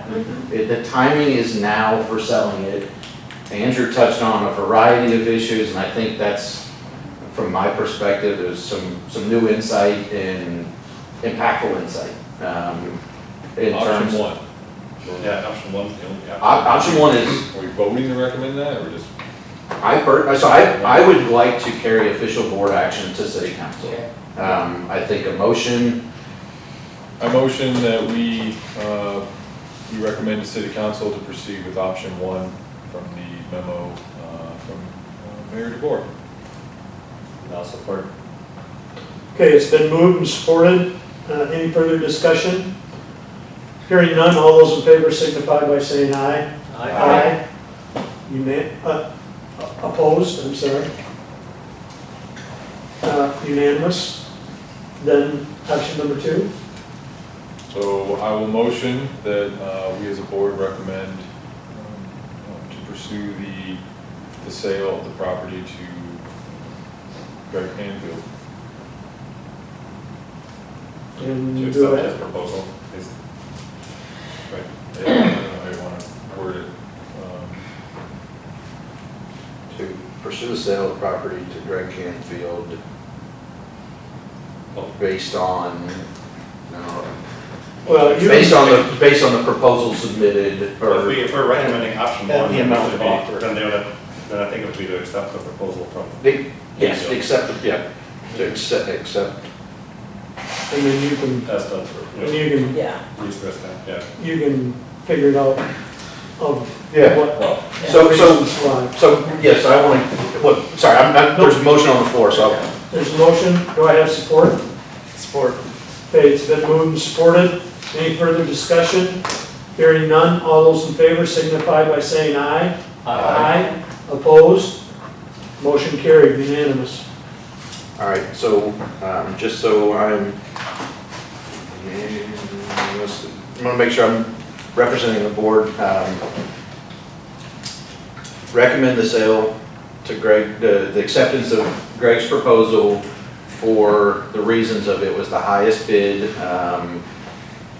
Acceptable timeline. acceptable timeline, track record of successful developments, and Lack of contingency. lack of contingencies, and I think that's good enough. Possibly the And the potential, potential to agree, if it gets that far, I- to agree to the guarantee of, Well, regardless, if we can agree on whether or not Greg is the candidate, we still need to get something done regardless. I mean, if somebody says, no, it's a 3-2 vote and it doesn't get passed, okay. Let's just get it. yeah, I don't know if any of the proposals get to that point where the previous project that fell through, there was no earnest money from that bid, right? It was No, back, so like, to go forward with any proposal, I think getting that, some sort of earnest money. I think they had to put $10,000 down or something, that other company that forfeited. They had to put something down and they did not get that back. I forget what that was for the city. That was I not can't part of remember. that. Is that money that would come to us to help cover, like, the continued liability in any in any way? Is there, because we were sitting there paying insurance, we're, you know. Okay, all right, I'll probably get with you on Monday, Yep. we'll review everything. and again, we have the eyes and ears of Jim. E, Betsy Davidson. So, Charlie came to me and sounded like light power, because of the relationship that they had with Betsy, wanted to look at doing something like a bench or whatever. So I sit on the Lowell Area Recreation Authority, which Betsy was a part of from the very beginning. So we are, Charlie was on, can we do something from the benevolence, can we, whatever. And so I just shared with them what the community, so again with the trails, Betsy was instrumental of getting the trail from, back to the first portion of the trail, getting the trail from Foreman down to the township park. And again, she was very instrumental in that. The Lara board has ordered and is having a bench that basically states, and we did this some time ago, knowing that Betsy's health was failing, but we wanted to do it while she, and at that point, we didn't know whether, she had 10 years left, 5 years, and whatever the case may be. And I believe the bench says, in honor of Betsy Davidson, for the decades of service to the trails and the community. So we ordered that, and in the meantime, when things were progressing, I, being the chairman of the Trails Committee, put a letter together and delivered it to Matt, so that he could read it to Betsy. And the other part of it, we are naming the trail from Foreman to, it's going to go down along the river, Bowles Road, over to the Recreation Park, and then eventually crossing a bridge, crossing the Grand, and then connecting with the trail at Montcalm, where it currently is. And so that section will be called the Betsy Davidson Trail section. And at some point, the bench will go along there. In the meantime, I'm working with the city that we would, because that's going out to bid I believe in 2023, this spring, with construction possibly starting late summer of 2023 or 2024. So that section won't happen as fast as we'd like. So we will probably put that bench in Stony Lakeside Park to be moved at a later time. The other is, I know that Virginia's Township is looking to do something in her honor, whether it be a bench. And I think Rotary is looking to do something. Betsy was a huge impact to the community. So am I thinking about it, and again, why I'm bringing it up now, because I think it's a time that we can discuss it and try to figure out because Charlie said, you know, we're thinking that Light and Power would like to do a bench or something, and my thought is that'd be a great idea, but because of everything else that's going on, I don't think it would necessarily have to be on the trail. I was looking at where could it be in relationship to Lowell Light and Power. And again, and I have it on here, I don't know if you can, took some pictures of it. This isn't gonna work, but that's all right. We're gonna try. Well, you'll see where it says Flat River. Down there's like 4 pictures. So across from Light and Power, there's a big cement, I don't know what you want to call it, and Ryan can help. That was the intake for the cooling of the generators when they were located at South Broadway or North Broadway. My thoughts are that if we did a bench, we could incorporate that, we could do some kind of railing around that. Again, there's wood, there's a couple of the big V's, metal that goes out, and I always have thought, like, you know, we could build a platform, wood platform on that and have a fishing area or whatever. And again, those are just my thoughts. There you go. And just wanted to see what the rest of the board, and it can be anything. It doesn't have to be a bench if we wanted to be a part of the trails and have bronze plaques saying that this is the Betsy Davidson trail section. I know that the trails group is getting a huge rock and having that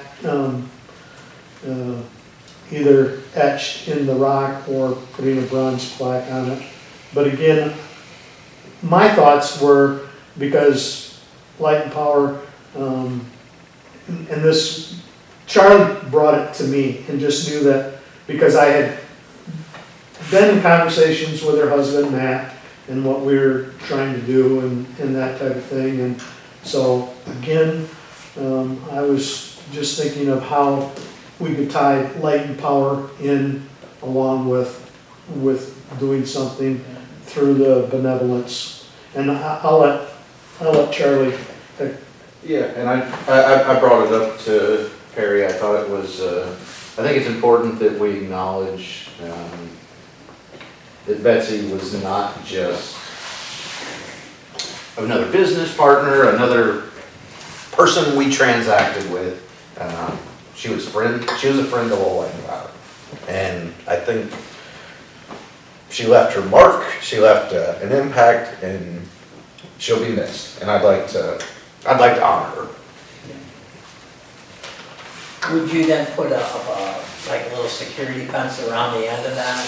So again- liability standpoint or So again, when I was thinking of, we would have a railing built, I mean, if you go by, you'll see people fishing off that, but have a wrought iron railing made or whatever to go around that. Again, I've always looked at, you know, and I think, I'm sorry, I think in here, this is where eventually whatever we could build a platform on that people that wanted to fish could fish from there. And the other is that I think it's key because, again, when we're talking about the trail going through, the section is going to go through Dykema property, go through Stony Lakeside Park, and at the same time, we want to make sure whether the city or whether the parks takes it, we want to make sure that we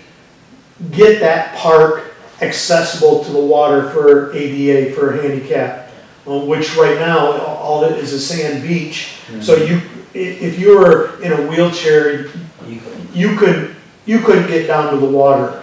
And in our trails conversation, Betsy piped up about that, talked about that, being in her situation where she was at the point where she needed a walker and everything, and so she weighed in heavily in that. So if we do that, the other thing that I would suggest, again, if this was, I mean, it could be, I'm just throwing different, this was a last minute thing that Charlie and I talked at 3 o'clock this afternoon and brought it up, and so your mind just starts to churn, is I would also want to do a curb cut.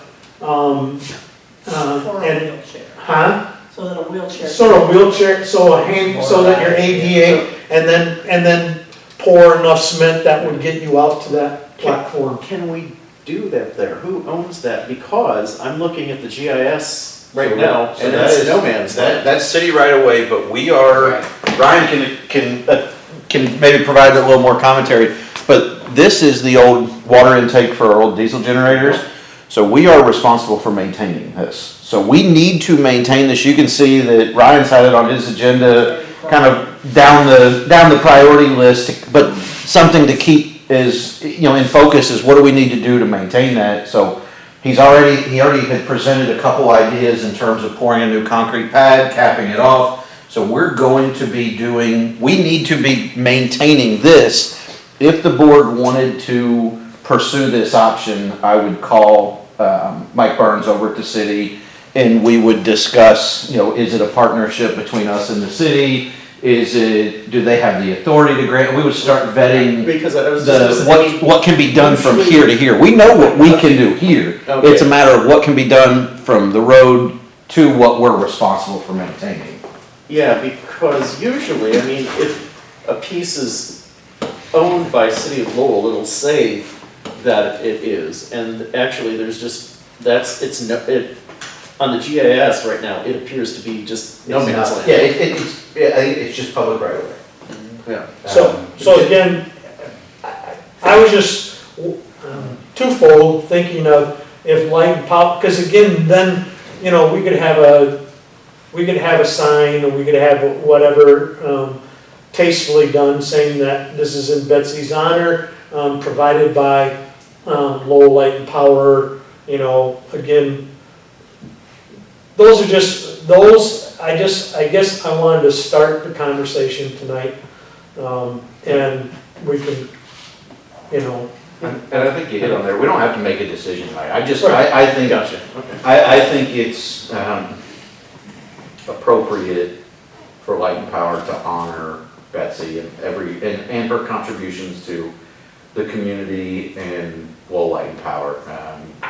It's pretty tragic what happened, and like I said, you've worked with her for the last 12 years, 11 years now. I mean, she was a mainstay. She left her mark on Lowell Light and Power, and as part of the community, it was one of the things that I take pride in, and I know that the utility takes pride in, is we're part of the community that we serve.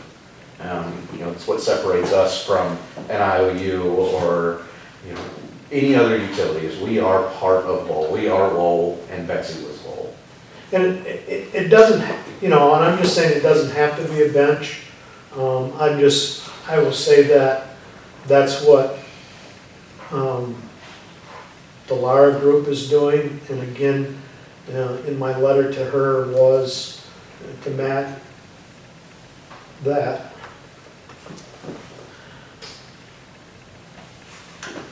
on a sunny fall day, you'll be able to sit there and feel the warmth and kindness of Betsy.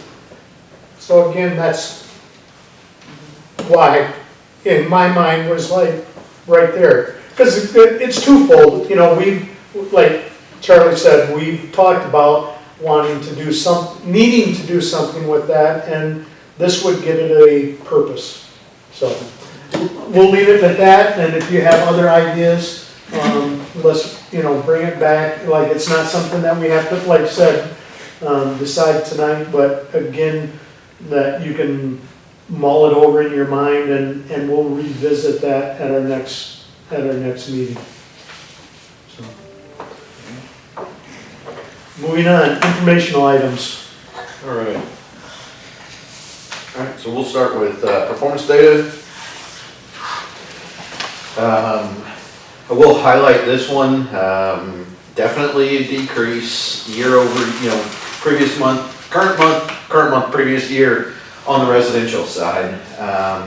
It's not a huge surprise, especially in the summer when the vast majority of our residential kilowatt hour sales are driven by air conditioner load.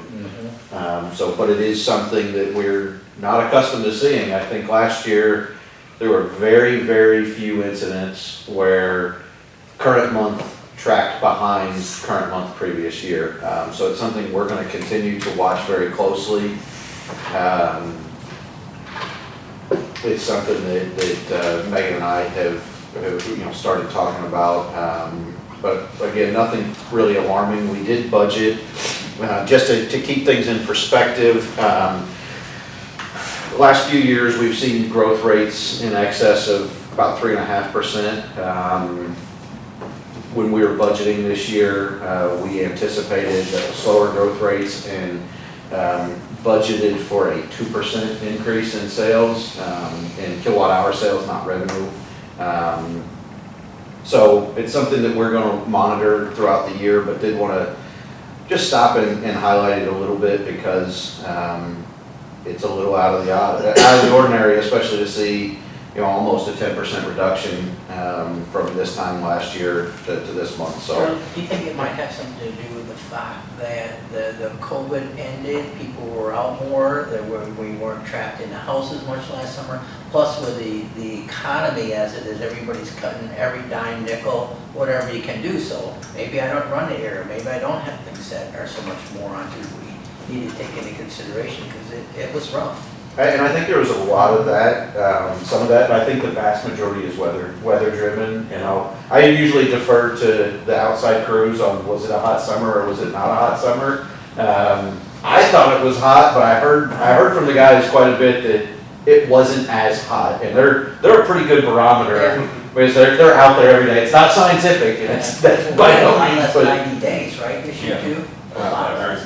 yeah. So I think we saw it through COVID. Especially residential. Yeah, residential we saw wild, bigger fluctuations at the residential, well, not bigger because commercial completely shut down a lot, but we saw abnormal usage patterns due to COVID, people working at home, then people getting out more, and now the economy, we're experiencing inflation, so I think there's a multitude of factors that are influencing that. And again, we'll just continue to monitor that. It's something that we look at closely every month. But I would anticipate the bigger fluctuations in the summer because we're a summer peaking system and most of that's weather driven. So we'll see what happens. I think if the trend continues through the fall and into the winter, it will be indicative of more than just weather related, because we have seen growth. If you look at your residential customers, it's not up a ton, but it's 41 more residential customers. So we are seeing customer count growth We just didn't see the kilowatt hour consumption growth. And you wanted that percentage to be how much? Well, I'd like to see the kilowatt hour sales growth somewhere around 2% over the course of the year. So we actually saw a little decrease in sales from a kilowatt hour, from a commercial sales, the industrial sales, which are more process driven and less HVAC driven. We saw that increase, which is what makes me think that initially that it's mostly weather driven. Cost per kilowatt hour, this one's, I think we're gonna continue to start seeing some upward pressure on cost per kilowatt hour. I'll touch on PCA during my manager's report. Cash and investments is down, which typically happens this time of year. It's dipped a little bit more than we anticipated. It's one of the factors that is causing us to take a little bit more conservative approach for the rest of the year. We'll get into a little bit more when I hit the income statement, because there's a few things there. Well, there's one glaring thing on the income statement that is definitely indicative of some of these things that you're seeing. Aging analysis is again very consistent. I'll be honest, I don't know what happened with the balance of inactive accounts, but that was a sharp rise. I don't know if you have any insight into. Yeah, the one that moved out on Grand River. Yes. I was afraid of that. Dang it. Yeah. All right, yes, we'll manage that one. Yeah. We already received half the payment since the report. Awesome. That's the great news we like to hear. No, in office staff, I don't get too, Yeah. I don't get too alarmed in a 1 month fluctuation just because there's huge. So if it were a continued trend, we would really dive into it, but yeah, definitely not too concerned. Electric requirements, again, very cyclical with the weather. Again, if this is delayed, so doesn't necessarily correlate, you know, this is 2 months back, based, I think this was 2 months, maybe more, based on reporting, so it's not necessarily a reflection of the current month. So yeah, I was just gonna ask you if that looks like it doesn't show August, right? It just goes to May.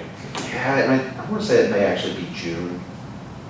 And Yeah, I was trying to visually line it up, I couldn't quite, but. I'll be honest, I would need to look at the raw data Mhm. in an Excel form to to really dive into this more. Okay. This is the one I've highlighted. Those weren't showing a trend of declining, like, I tried to compare like the Mays and a couple others just to see, it's like, well, any of those showing a declining trend, but it didn't look like it. And I did the same thing, trying to go, all right, where's this, and it's tough. There's a lot of data here, so it can be a little tough to really get in at a granular level. It's kind of a bigger picture, and then if I want the more granular data, I just dive into the raw data in the spreadsheet. Office staff continues to kick butt, and another month of increased numbers across the board in all three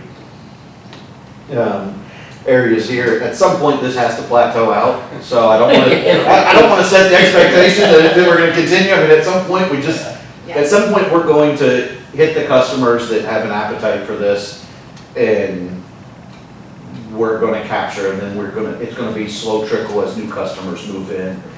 But I want to commend, this is the raw result of human effort, not computers, not software, the software is great, and the portal is great, but this right here is the result of the office staff just doing what they do and doing a great job of it. I mean, that's 8 months of always increasing.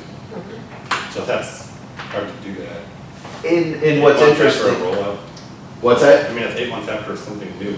And I think It in what, slowly increases, so that's. when we spoke with Invoice Cloud, as we were evaluating these, they would say, oh, you'll see no growth, and then we'll tell you, we'll work with you on a campaign to see growth, and then you'll see growth, and then it'll plateau out. Well, we're kind of, I don't know if Julie's just kept them ahead of the curve or what, but they do a great job, and this is really. Trying to do new things, like the Invoice Cloud had you know, they offered a incentive recently, and that just ended, and then the plan, the talk, obviously, we have a maternity leave that we're trying to get by.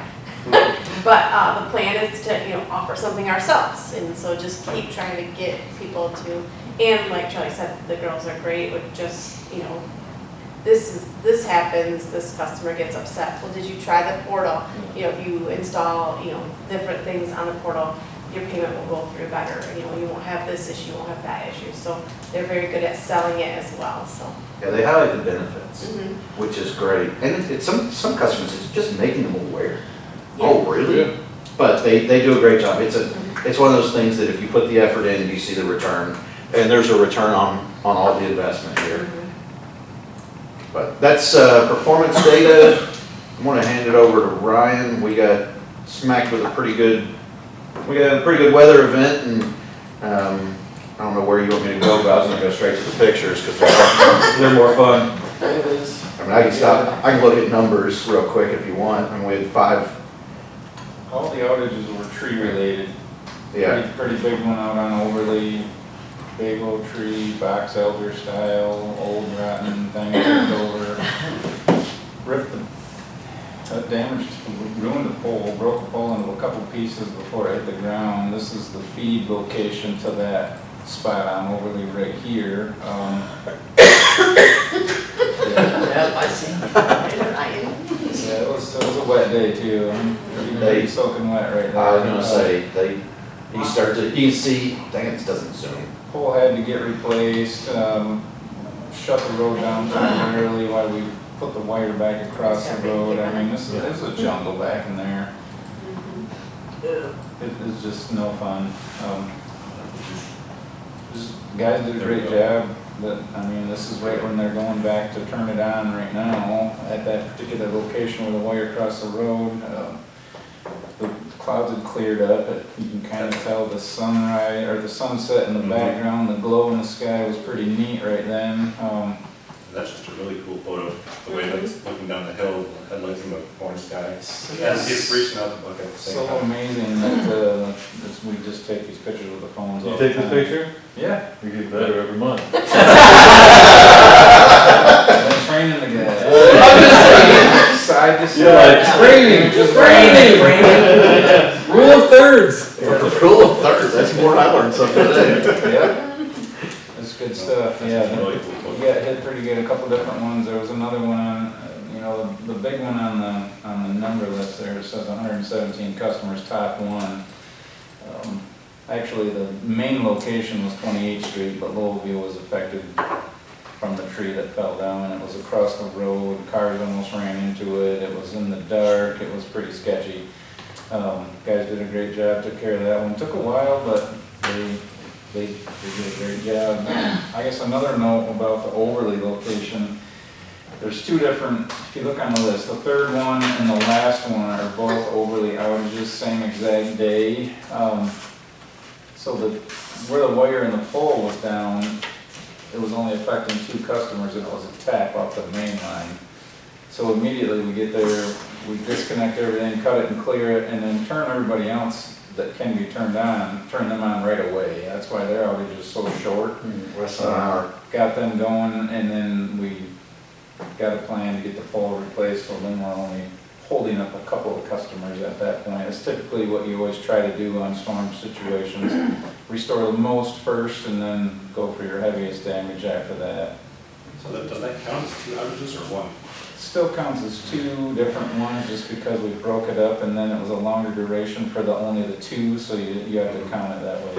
Yeah, some softwares have what they call a step restore, Yeah. where you don't fully restore, so to make sure that, because those numbers calculate into city, safety, KD, all that, we wanted to make sure that we didn't reflect 26 customers being out for 2.5, 2.5, 3, 4 hours, whatever. Didn't see what it was. So it's just a way that we book it, we log it with the e-reliability platform. So. Okay, but it doesn't, I mean, it's gonna count against us as an extra outage though, right? I mean, even if it's a shorter, It shouldn't, because there's not, isn't one of the numbers that part of the Well, the customer minutes are down fairly low, because Yeah. it's only 2 customers, so, Right. I mean, it isn't gonna hit us too bad. We're still well over 99% available, so. I thought there was one of those statistics was like a frequency of occurrence of an outage, Yeah. right? And so that's, so I just don't wanna make sure, it sounds like we're not concerned about splitting outages, because if we did that a bunch of times, it's gonna increase our It would have a, frequency of outage. it would have a more detrimental impact to book a single outage and get the total customer Right. minutes elevated, because, every time I review Sadie, Safety, all the different metrics, I've gotta go back and look at exactly what the math formula is, but a lot of them are, based on customer minutes. Oh, right, there's a component of how long is an outage per customer, but there's also how likely is a customer to have an outage. Yeah, So we're kind of artificially inflating that a little bit by doing this. yeah, it's, I was just hoping there's a way we could record it without doing that. I wish there was, and Ryan and I actually talked about it, and we took the least detrimental impact, because typically, I don't even want to try and remember the formulas off the top of my head, because I review them every year when we talk about it. I want to speak factually on it, but I can look into where the actual calculations are. We can have a follow-up conversation that kind of maybe shows which metrics might be impacted going this way versus what metrics would be impacted going a different way, just for an educational purpose. Yeah, I think, we've done this before, I believe, where we split. So I feel like, Ryan, Yeah. someone's talked about it, where it's not that uncommon that we restore something in stages when we can. Yeah. It's typical.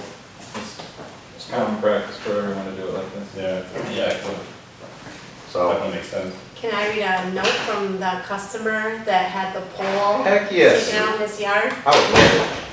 Hello to all my friends at Lowell&P. A couple weeks ago, you folks replaced a power pole that was taken out in the storm. I want to tell you how much I appreciate all of your hard work and prompt service. It seems wait times for you guys are far less than any other power company, for which I am very thankful. And then he continues he has a couple questions about another cord that's hanging there, probably a cable. And then he talks about the ground one into some topsoil. I'm not sure, but you worked with them? Yeah. Yeah, so, but the top part about, he appreciated us, I thought was very nice. Yes, that's awesome. This Comcast cable is laying down in the woods still, because they all were ripped down as well, but must be none of them customers have Comcast service for internet, because they haven't been out there real speedy to take care of that. Uh-huh. We'll keep bugging them. They'll get it cleaned up, because we also primed both of the customers back there that own property. The next time we come in there, it's gonna be with a forestry mulcher to clean that up, because there's a massive jungle, and I've personally cut that spot out at least 3 times since I've worked here, and it's only been 6 years. That grows too fast. We're gonna mow it next time, and they were both, yeah, do what you have to do. So we try to prime them up each time we talk to them, because that is way better and way easier on our guys doing it that way. And it is just awesome when it's done, and it lasts longer. Andrew, I like the suggestion of incorporating outage-related photos right here. I was able to go right to that. And I liked it, so I thought it was very much appropriate. Yeah, so I was curious, like, how many days were people out of power from that storm? From that one? I just, Oh, somewhere else. I mean, not power, but, Yeah. like, you haven't measured one in days in some way. So every time I hear of these storms, it's just They amazing. still I hear gotta people be being around out consumers. days, Right. maybe a week.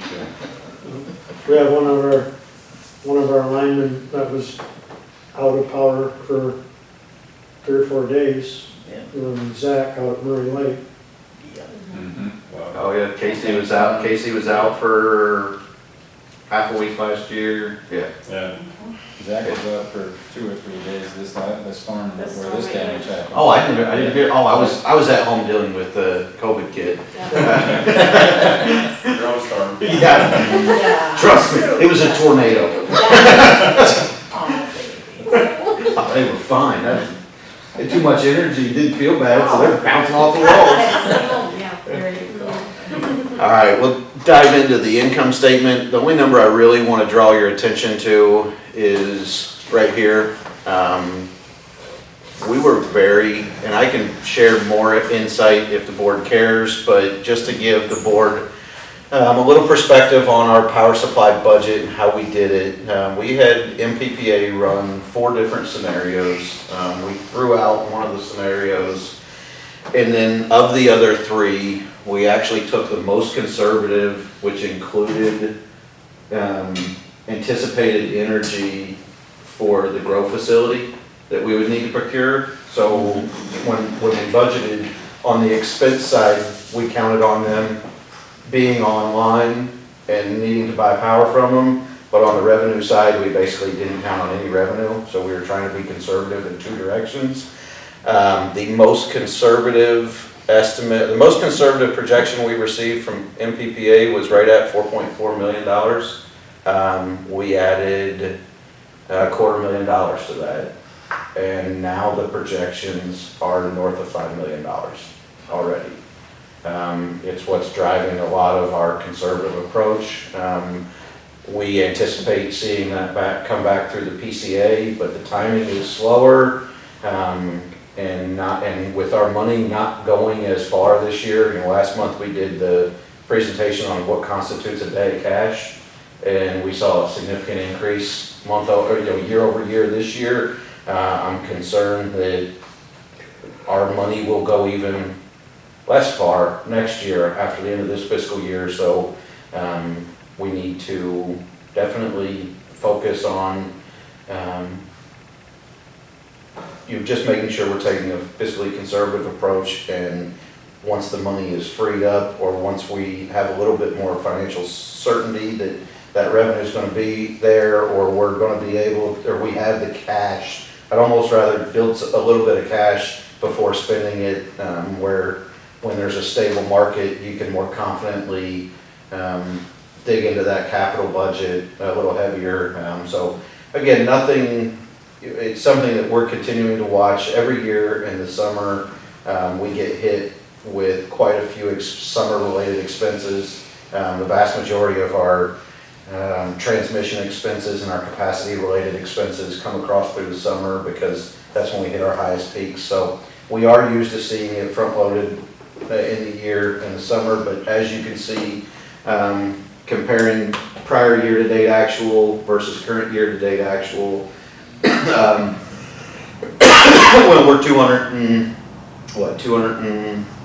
plus $1,000 ahead of where we were at last year this time. So it's something that Megan and I have really dug into and decided that there's just too many uncertainties to not make adjustments and take a more conservative approach.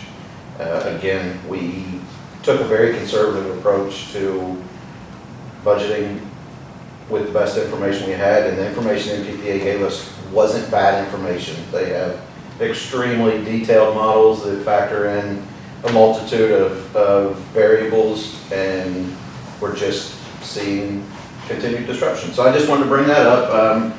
Everything else, sales again are behind from a revenue standpoint, mostly due to just 2 months in and it being, we're hypothesizing that it's very much weather related, but we're going to continue to monitor that. Every other area is pretty much coming in under budget. So we continue to face significant challenges with our power supply. I also last month highlighted some of the challenges with our solar PPAs coming to the grid.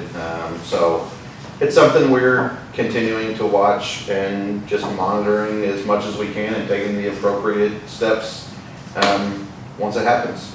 But other than that, there's not really tremendous insight into here. I will stop at, well, I'll go back to the first page. That negative net income is definitely not what we want to see, but nobody, like I said, nobody anticipated a $200+ thousand overage in purchase power 2 months into the year. And again, some of that it'll level out.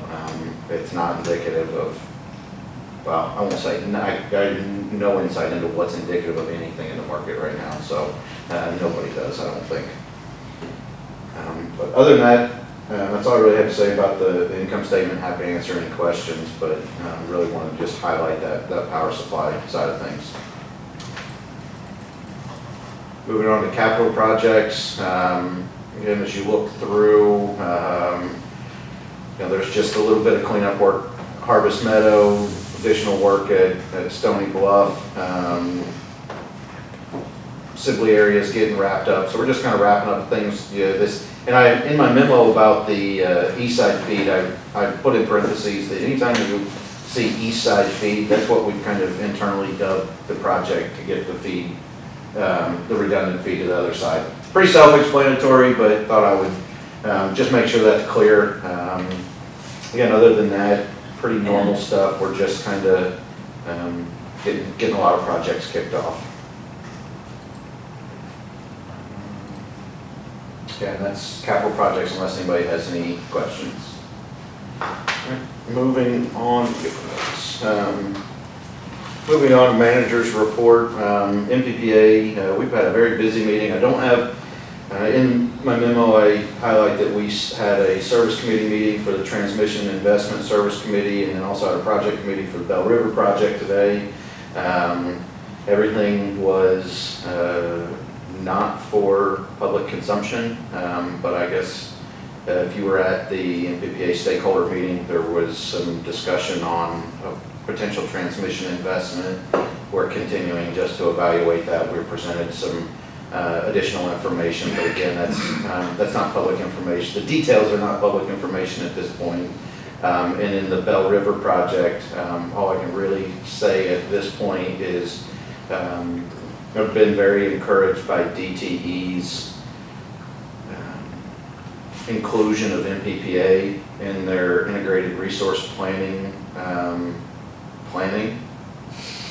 Integrated resource planning, but they're creating an integrated resource plan, which is a requirement by the MPSC that all the IOUs have to file, I believe, every 3 years, no less than every 3 years, but ultimately it's where they outline their plans for all their assets. It's an integrated resource plan.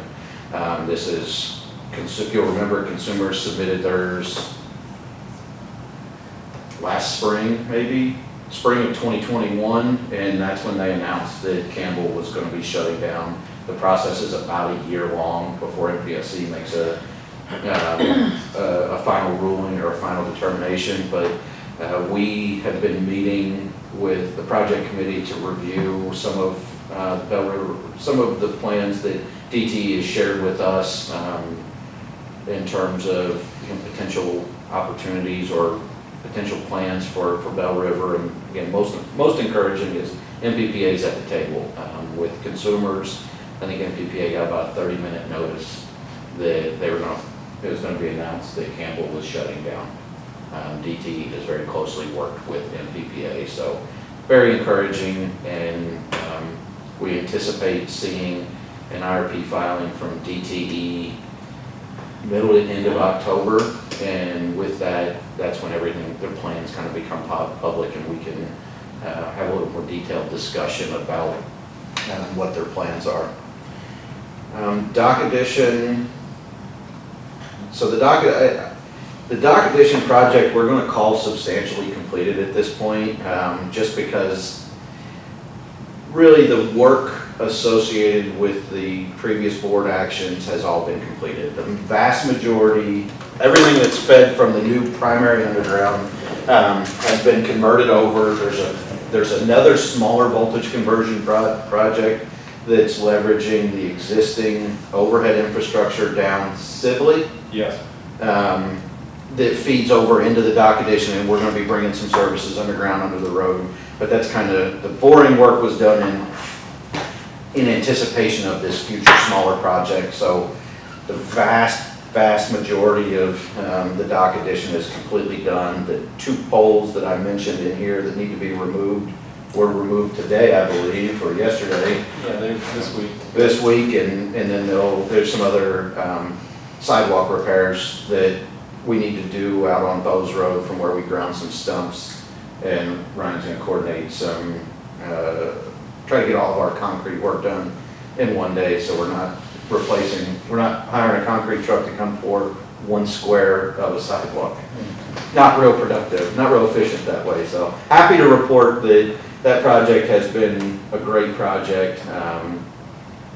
Really a big shift in our utility, and especially that area, so kudos to everybody that's been involved. It's been, I think it's now trickled over into its 4th fiscal year, so been a long time coming, but has been a great project, and excited to be able to kind of wrap that piece up and move on to the next. I want to highlight and I got some pictures later on, but Ryan coordinated with ITC. Oh no, I think Steve Shade, one of the guys, identified a pretty significant tree branch that had broken out of a tree in front of Schneider Manor that was hanging over Just our hanging up there, wasn't it? Yeah, and the pictures are cool. I'll go to them. Sorry. We'll go back. But not every, so that is a 100-foot working height bucket Yes. that ITC offered up at no cost, which we're extremely appreciative of, because we would have had to have rented something, but yeah, I think that Chief Hurst took this picture of them standing it straight up in the middle of Bowes Road. Yeah, so neat picture. We could have pumpkin drop.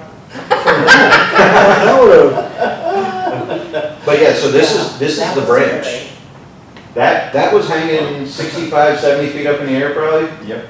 Wow. It would have killed somebody if it would have landed on them. It would have taken the power out. It was hanging right over the sidewalk. It was a major threat to our lines and to public safety, so, yeah, you can see, It's just amazing how he saw it. yeah. Yeah, Right. Steve Yeah, I Shade didn't see saw it. the thing. We were all walking along there planning our tree trimming operations along in front of Snyder Manor, and Steve stopped and was just kind of looking around at something, and he's like, holy cow, that's a big giant limb up there. It's just sitting there. And that's when we couldn't unsee that. We needed to figure out some way of getting it out of there. Yeah, And I want to, great find. yeah, I want to commend everybody for seeing it and dealing with it, because it's, That tree actually had a plaque at the bottom of it, that it had won the 2008 Harvard Board Big Tree of Lowell Wow. Oh, really? for 2008, so yeah, big it's still tree. pretty darn big. Yeah. All right. So, I was just gonna ask in the first picture. Oh, here. You know who took the picture?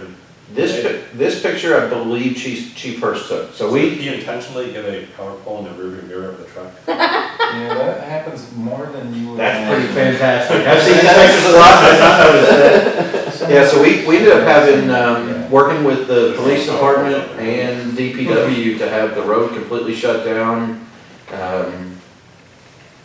Yeah, it was a good team effort amongst the community. I think one of the police officers had to scram to get somewhere, for official police business, and DPW swooped right in, continued to block off the road, and it really went well. And the wires to the right, that is what we approved for $66,000. That's Hendrix cable system, yes. System, yeah. Good So- stuff.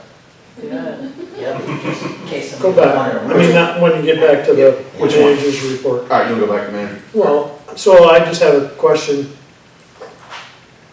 And I didn't ask back then. So the new east side feed, when you're saying that, and that's the items that we purchased today, the Hendrix. So where's that going? I mean, so, because every time you say new east side feed, I think of the boring that we did down, That's exactly that's a piece of it. and then we went underneath the river, and we accidentally, the guys went We did great. No. in the middle of the road. Good, yeah.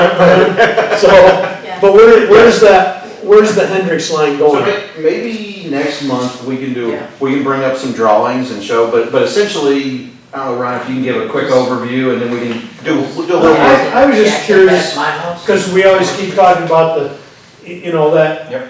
feed that's going down and coming under the river. It'll come right up the side of Jackson Street on the west side, right at the corner of Jackson and front, and then it'll. So so do we have wires in that No. No, we need to purchase that cable at some point in the future.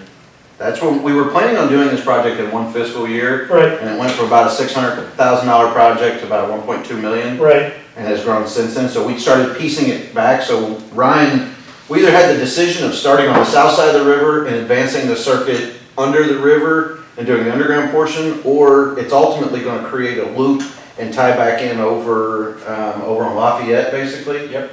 okay, So Ryan made the decision that let's start with the overhead, because we have a 12,470, 1200, yeah, we have the upgraded voltage over there to serve Atwood. So the thought was we could extend the overhead, which would advance the 12,470 through town some. It right, wouldn't create the redundancy, but until it's all completed, we're not gonna have the redundancy anyway, so it'd give us more flexibility to start voltage conversion Okay. projects. You could replace a huge amount of aging lines out there by doing it that way versus having a new underground and then running out of money, and it really doesn't do anything for us other than sit there and do nothing. Yeah. So it just made more sense to go the other route. Yeah, and that's some big copper wire. I'm not interested in bidding it out right now because I need to maintain a heart attack free lifestyle. I'm pretty sure that bid would be disgusting at this point. Want to highlight, Casey was not able to join us today due to family obligations, but we did operate the generator, he and Tom operated the generators, and I came down and observed and watched the power get made. Did my best not to touch anything and break anything, but everything went great. He's not here to hear it, but I want to commend Casey for the work that he's done in the generation facility. We had a unofficial strategic objective this year to cautiously gain confidence in the generators. We knew that the markets are going to push us to run more. Natural gas prices have been really high, but we thought, we knew there was a need to gain some confidence in some 30-plus-year-old machinery that, he's put a lot of work into. So and I don't want to jinx us, but the last few times we've operated, things have gone really smooth.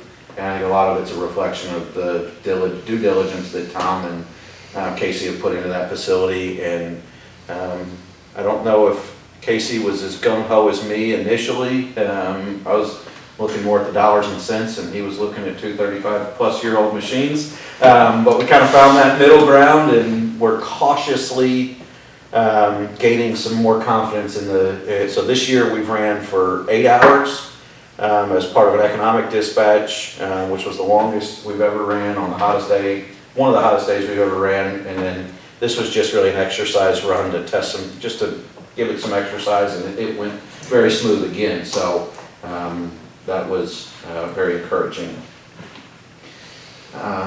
Exterior renovations, we are essentially done with the exterior renovations here. Outside, bringing some poles back and some minor cleanup, but the fence work was completed. Last month I reported that the parking lot was completed, so we're pretty well done at this point with the exterior renovations. Yeah, and the water situation is definitely working well. We've got some significant rain here in the last month. I think Lowell got 2.5 inches almost that one Saturday, I believe, and it hasn't shown any signs of not working well, so that's a win. Yes. We set out to deal with our water issues, and it took a little bit, but we dealt with them. Wanted to highlight the PCA. PCA actually saw a dip with August billing. Megan has already started looking into the September number, and that trend is going to significantly reverse. We're expecting the PCA to more than double this September billing. And there's a multitude of factors that influence that. I won't dig into it, but really a lot of it is the fact that it's a 6-month rolling average. We dropped December off, which had lower sales, so what you needed to collect was higher per kilowatt hour, because you just had fewer kilowatt hours to collect your under collection from. You replace that with August, which is one of your highest sales months, so you just have more kilowatt hours. I didn't look into what the total PCA revenue was compared to December, the month that fell off, versus August, but as we projected and as we've seen kind of come to fruition with the update of the numbers, is that September, October, November range is when we really expected it to ramp up and potentially get north of 2 cents a kilowatt hour. So, yeah, we will see. Let's see. Demand response. I just want to prep the board. I anticipate, been working with UFS on developing a rate rider so we can offer up. So we've got the rate structure in place to offer demand response, but Ryan, Lisa, and I met with representatives from Lighthouse Foods last week, I think. It time flies, last Thursday, and we were joined by two of the staff members from MPPA that we've been working with to develop this option, and it went really well. But I'm going to do a presentation on kind of the details of what a demand response program is and kind of why we're pursuing it, and then I will ask for board approval of a rate rider next month as well, that I've actually just got wrapped up with Mark from UFS today or yesterday. So just wanted to highlight that, and we're going to expect some action and a presentation next month. Want to highlight some of the work that we've been doing with PSE. There have been some delays in some of the resiliency grants, not necessarily in opening them up, but delays in government's giving states and everybody more time to collect feedback.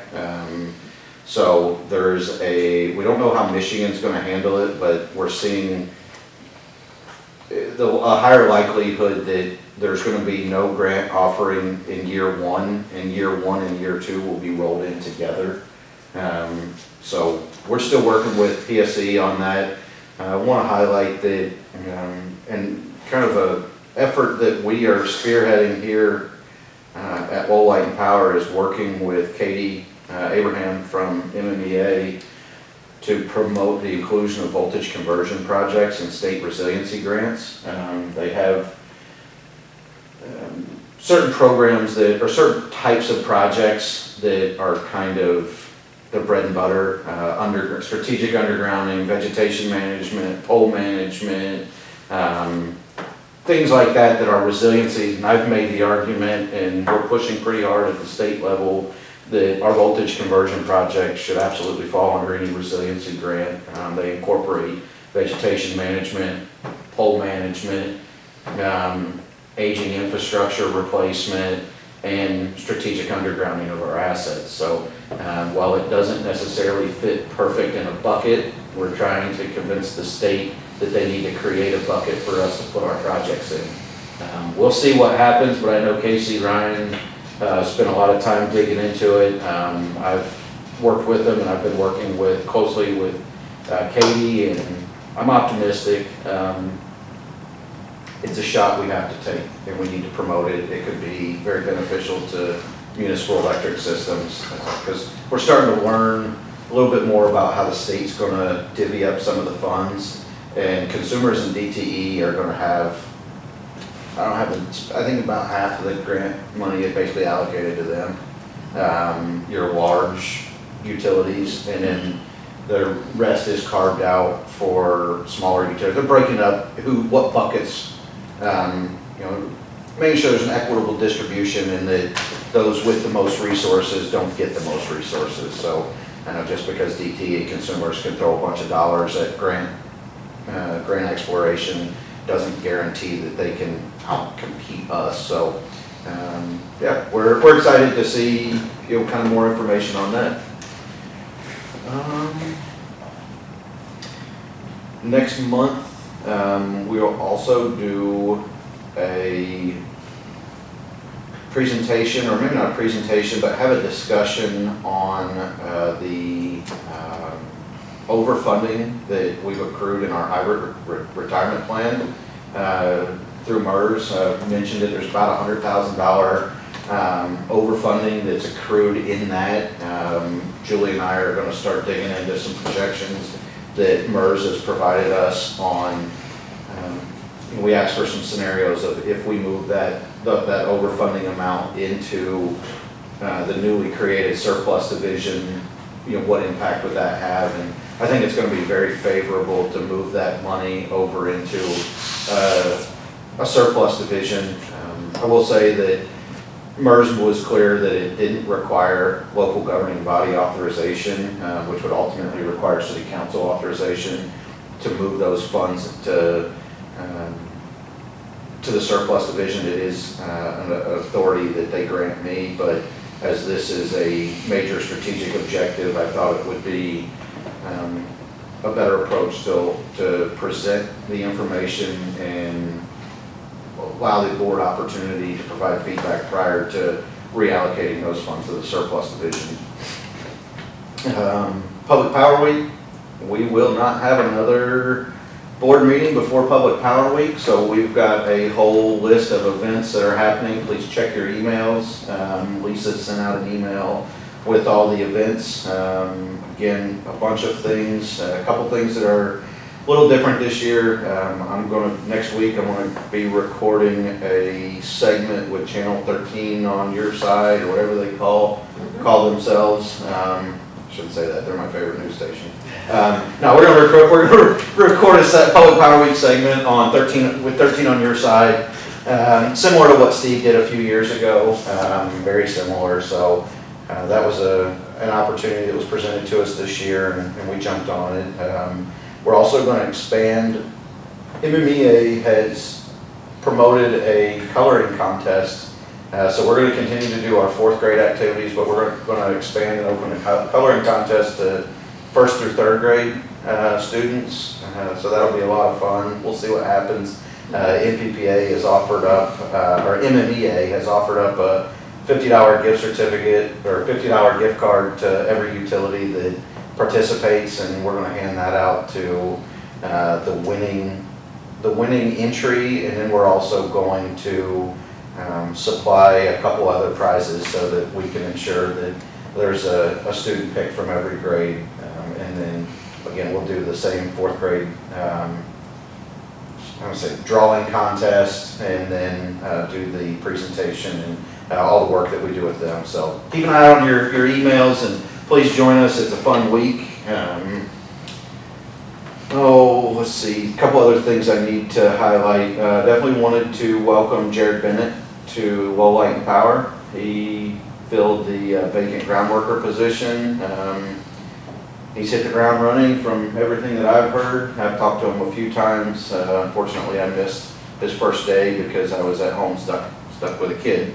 But he seems to fit in well and is taking to it, and we're optimistic that he's going to be a great long-term addition to the team. You were doing your fatherly duty. Happily. Yeah, locked in the office trying to work. Lock the kids out. I'll let them fend for themselves. You ever seen Hunger Games? Couple of bowls of food on the ground. You saw him open the door. Yeah, I was gonna say, I was in a meeting with Ryan and he starts chuckling. What's going on? Lily had poked her head through the door with saying hi. We didn't need a good break, that was a long meeting. Ryan's favorite thing is meetings. Yeah, we get so much done. Did want to highlight the IT equipment warranty renewal, just because I'm going to be carrying it to City Council, working with City Manager Mike Burns. The expense exceeds his spending authority, so on Monday, I'll be at City Council. He's asked me to present this because he's going to be out of town, but the data center was installed 3 years ago, and the manufacturer's warranty support and everything is a 3-year support contract. We will be renewing that for an additional 2 years. It's expensive, but it's critical IT infrastructure that needs to be, the appropriate support levels need to be maintained on it. So we'll be splitting that expense with the city pending City Council approval. But it's what's necessary to make sure we have the appropriate support of our servers and the critical IT infrastructure.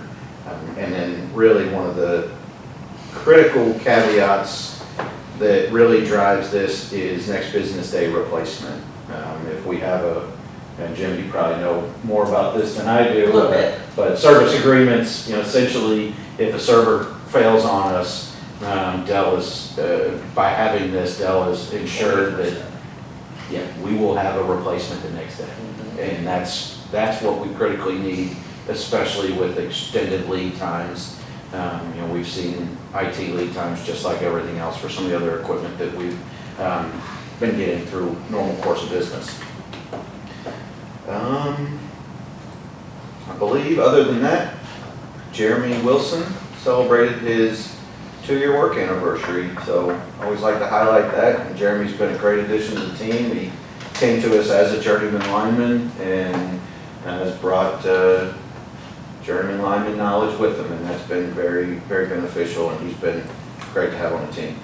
Can we go back? If you happen to see him somewhere, just kind of nonchalantly let him know that you heard that he was the smartest guy in the crew. Always. I don't know what that is, but that works. I will say that. Okay. Where are you headed, Perry? Can we go back to the transformer? Transformer. Fire? Yep. So, I guess my question, I know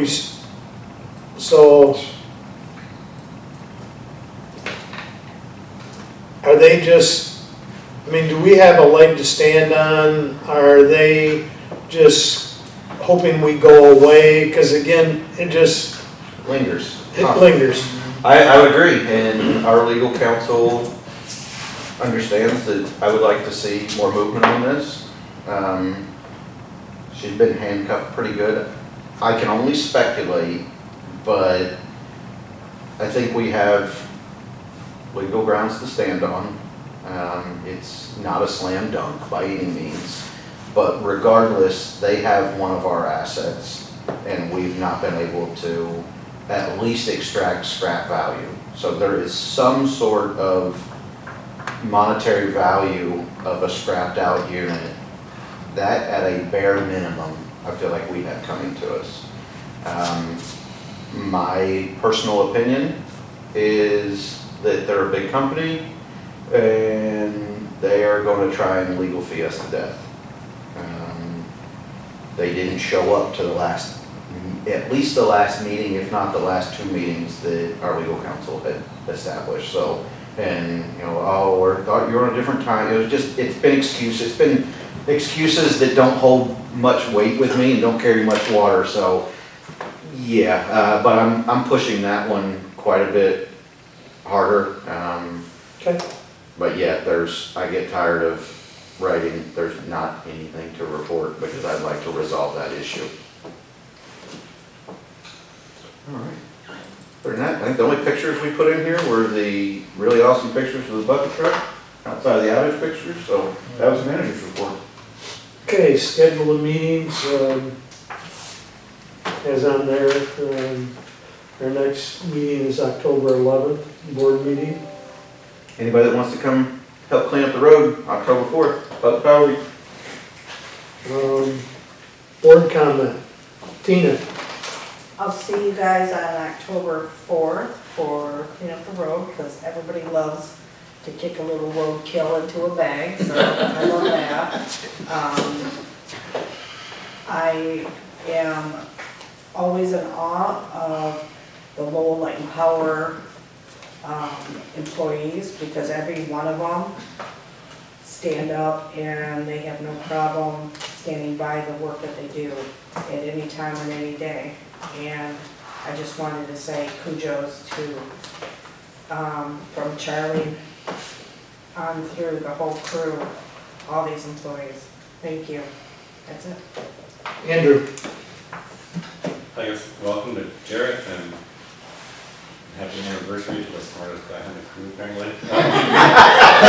Oh, the minutes need to reflect that. It's a pretty good thing we had here. And I guess the other thing I'll just note is that, I guess, regarding Betsy, I guess I'm still trying to get used to Lowell without Betsy. That's it's been kind of weird just because I guess I first met her on Lara, I don't know, what, 12, 15 years ago? I don't know, whatever it was, but I did meet Lara. And it's kind of nice to see another young face on one of these boards in the communities that are often filled with old people like now I'm becoming an old person, right? So, but I just always imagined we'd be crossing paths like for decades and think that this would, and so that would be so short, but I guess I remember thinking it's just one of those proof that sometimes life is not fair, was my first thought, and not my first, but it was one of those thoughts that crossed my mind that just, she shouldn't have had to, deal with all that and be cut so short, but on the other hand, it's not fair to all the other communities that they didn't get to have Betsy, so, I kind of trying to look at it that aspect is that, at least Lowell was got to be selfish, so, I've definitely been thinking about her and her family, and yeah, that's just tough. But I guess the other thing I'll add on a more positive note, just wanted to thank Perry for what you do kind of behind the scenes. I mean, this was a good example of something where you're spending time, talking to Matt and talking to Charlie and other folks writing letters and coordinating all these things just for some ideas, and just the fact that you're putting in that much time behind the scenes on behalf of Light and Power and just on the other 75 boards that you're part of. Thank you. I just appreciate that you're putting in that kind of effort. That's definitely valued. So thank you. Thanks. Absolutely valued. That's Great. all I have. Thanks for, making sure that we're in good financial shape with this new east side feed thing. I know it's probably gonna take us a little bit longer, but you know what? You're keeping the numbers balanced, and that's important too. Thanks you guys for finding that, huge branch up so high. If this were a little bit more than a year ago, my grandmother Rosie and I would have been walking up and down that sidewalk, and that could have taken both of us out. So yeah, good catch there. Lineshack, we talked about it a lot this evening. I just want to say again, I think each of our board members offered compelling reasons why we are making the recommendation we're making. And I really do hope the city council and mayor really considers our position. I think it's the best thing for the community as a whole, just not Lowell Light and Power. It moves the city and Light and Power away from unknown risk of the future, and it just really needs to be, we need to move on from it. Good job again to the office staff for getting the online payment and stuff ramped up. That's just absolutely wonderful. Charlie, with the grants, you're really like kind of taking a risk. This is leadership. It's not sure territory necessarily, but it's. I think there's a win in there, and I think when we get that, it's gonna be something good for us. So, yeah. Also, I guess that brings up, when do we do your review? I know we did your first one late. I'll be talking about that. Okay. I have it written down right here. All right, and thanks again for all the work on the prohibited benefits policy. It was a long road, but it's gonna be the easier road in the future, smooth road. Congratulations to our new employee, Jared, and the anniversary of Jeremy.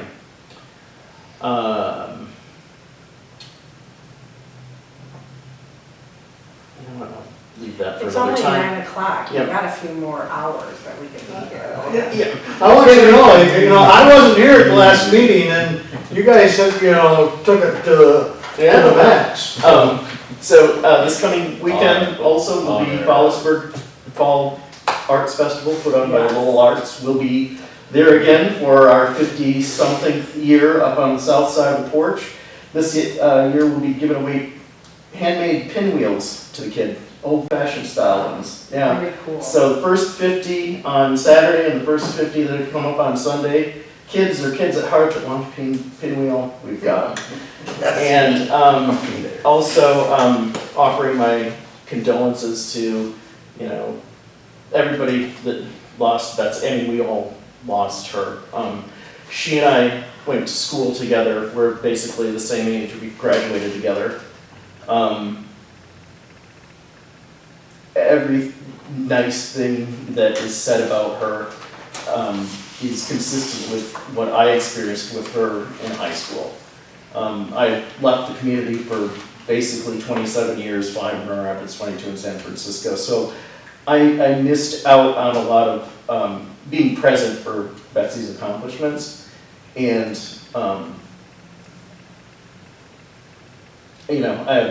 I see the fruits of those endeavors, and the community would be a much different place without her, and she's going to be missed. Well said. Daniel, I don't have a whole lot to say. I do have a question. We don't deal, because remember Casey brought up Palisades nuclear power plant being decommissioned. We don't deal with them in any way, right? We have no direct connection, but there's a renewed push by the governor. The new owners of Palisades have filed a federal grant that is designed to save fledgling nuclear facilities, and Governor Whitmer has stepped in support. So there's renewed push to bring Palisades back online. Interesting. What that means, I have not dug in whatsoever, but I can say baseload, carbon-free generation on the grid is a good thing. That's my personal opinion. I'm pro-nuclear, but I don't know. I actually toured a nuclear facility a couple weeks ago. Went down and toured the AEP plant, and now I'm drawing a blank on what the name is. Cook. Yeah, Cook plant, and pretty impressive. Very impressive. Okay. How did you get past security? That took, 40 minutes I later, said, I know what that 40 minutes and an FBI background check I got in. I've been there. Pretty neat, but sorry. Well, okay. Because they reached out to me about serving lunches down there. I could have sworn you were Prohibited, now it's a prohibited benefit policy, or make sure it's an exception. I thought you were reading the news Yeah. about Governor I'll be Whitmer. down there and also want a direct Yeah, just contract with don't them come next in a week, it'll be white weird. We have no I direct wanted to make sure you relationship. signed that last week.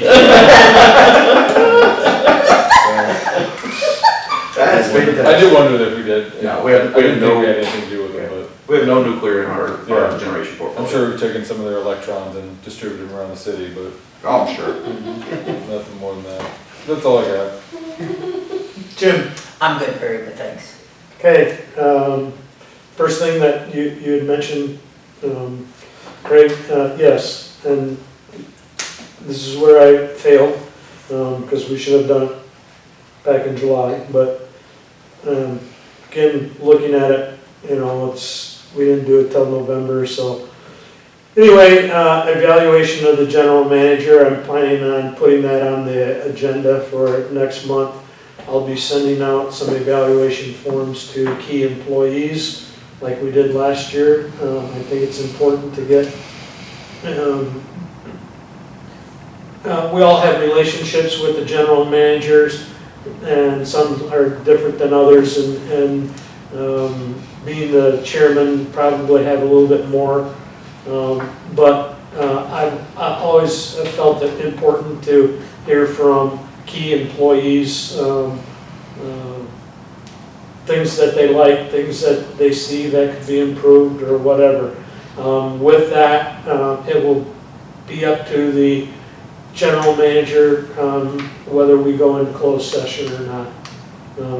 when we do that, that's not up to the board, that's up to the person that we're reviewing. So with that, the other, I'm going to close with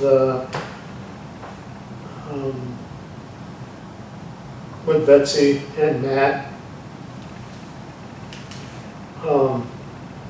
The public, and I say this not just for Lowell Light Power, but the public in general, you need to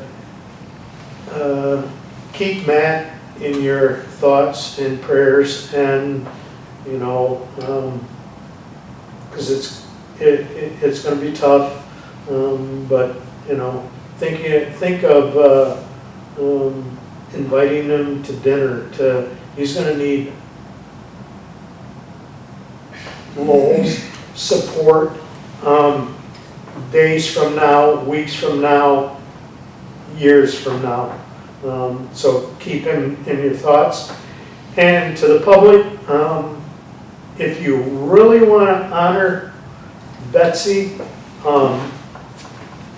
get involved. Get in, you know, volunteer on a group, volunteer on a committee, because that would be honoring her. She was, you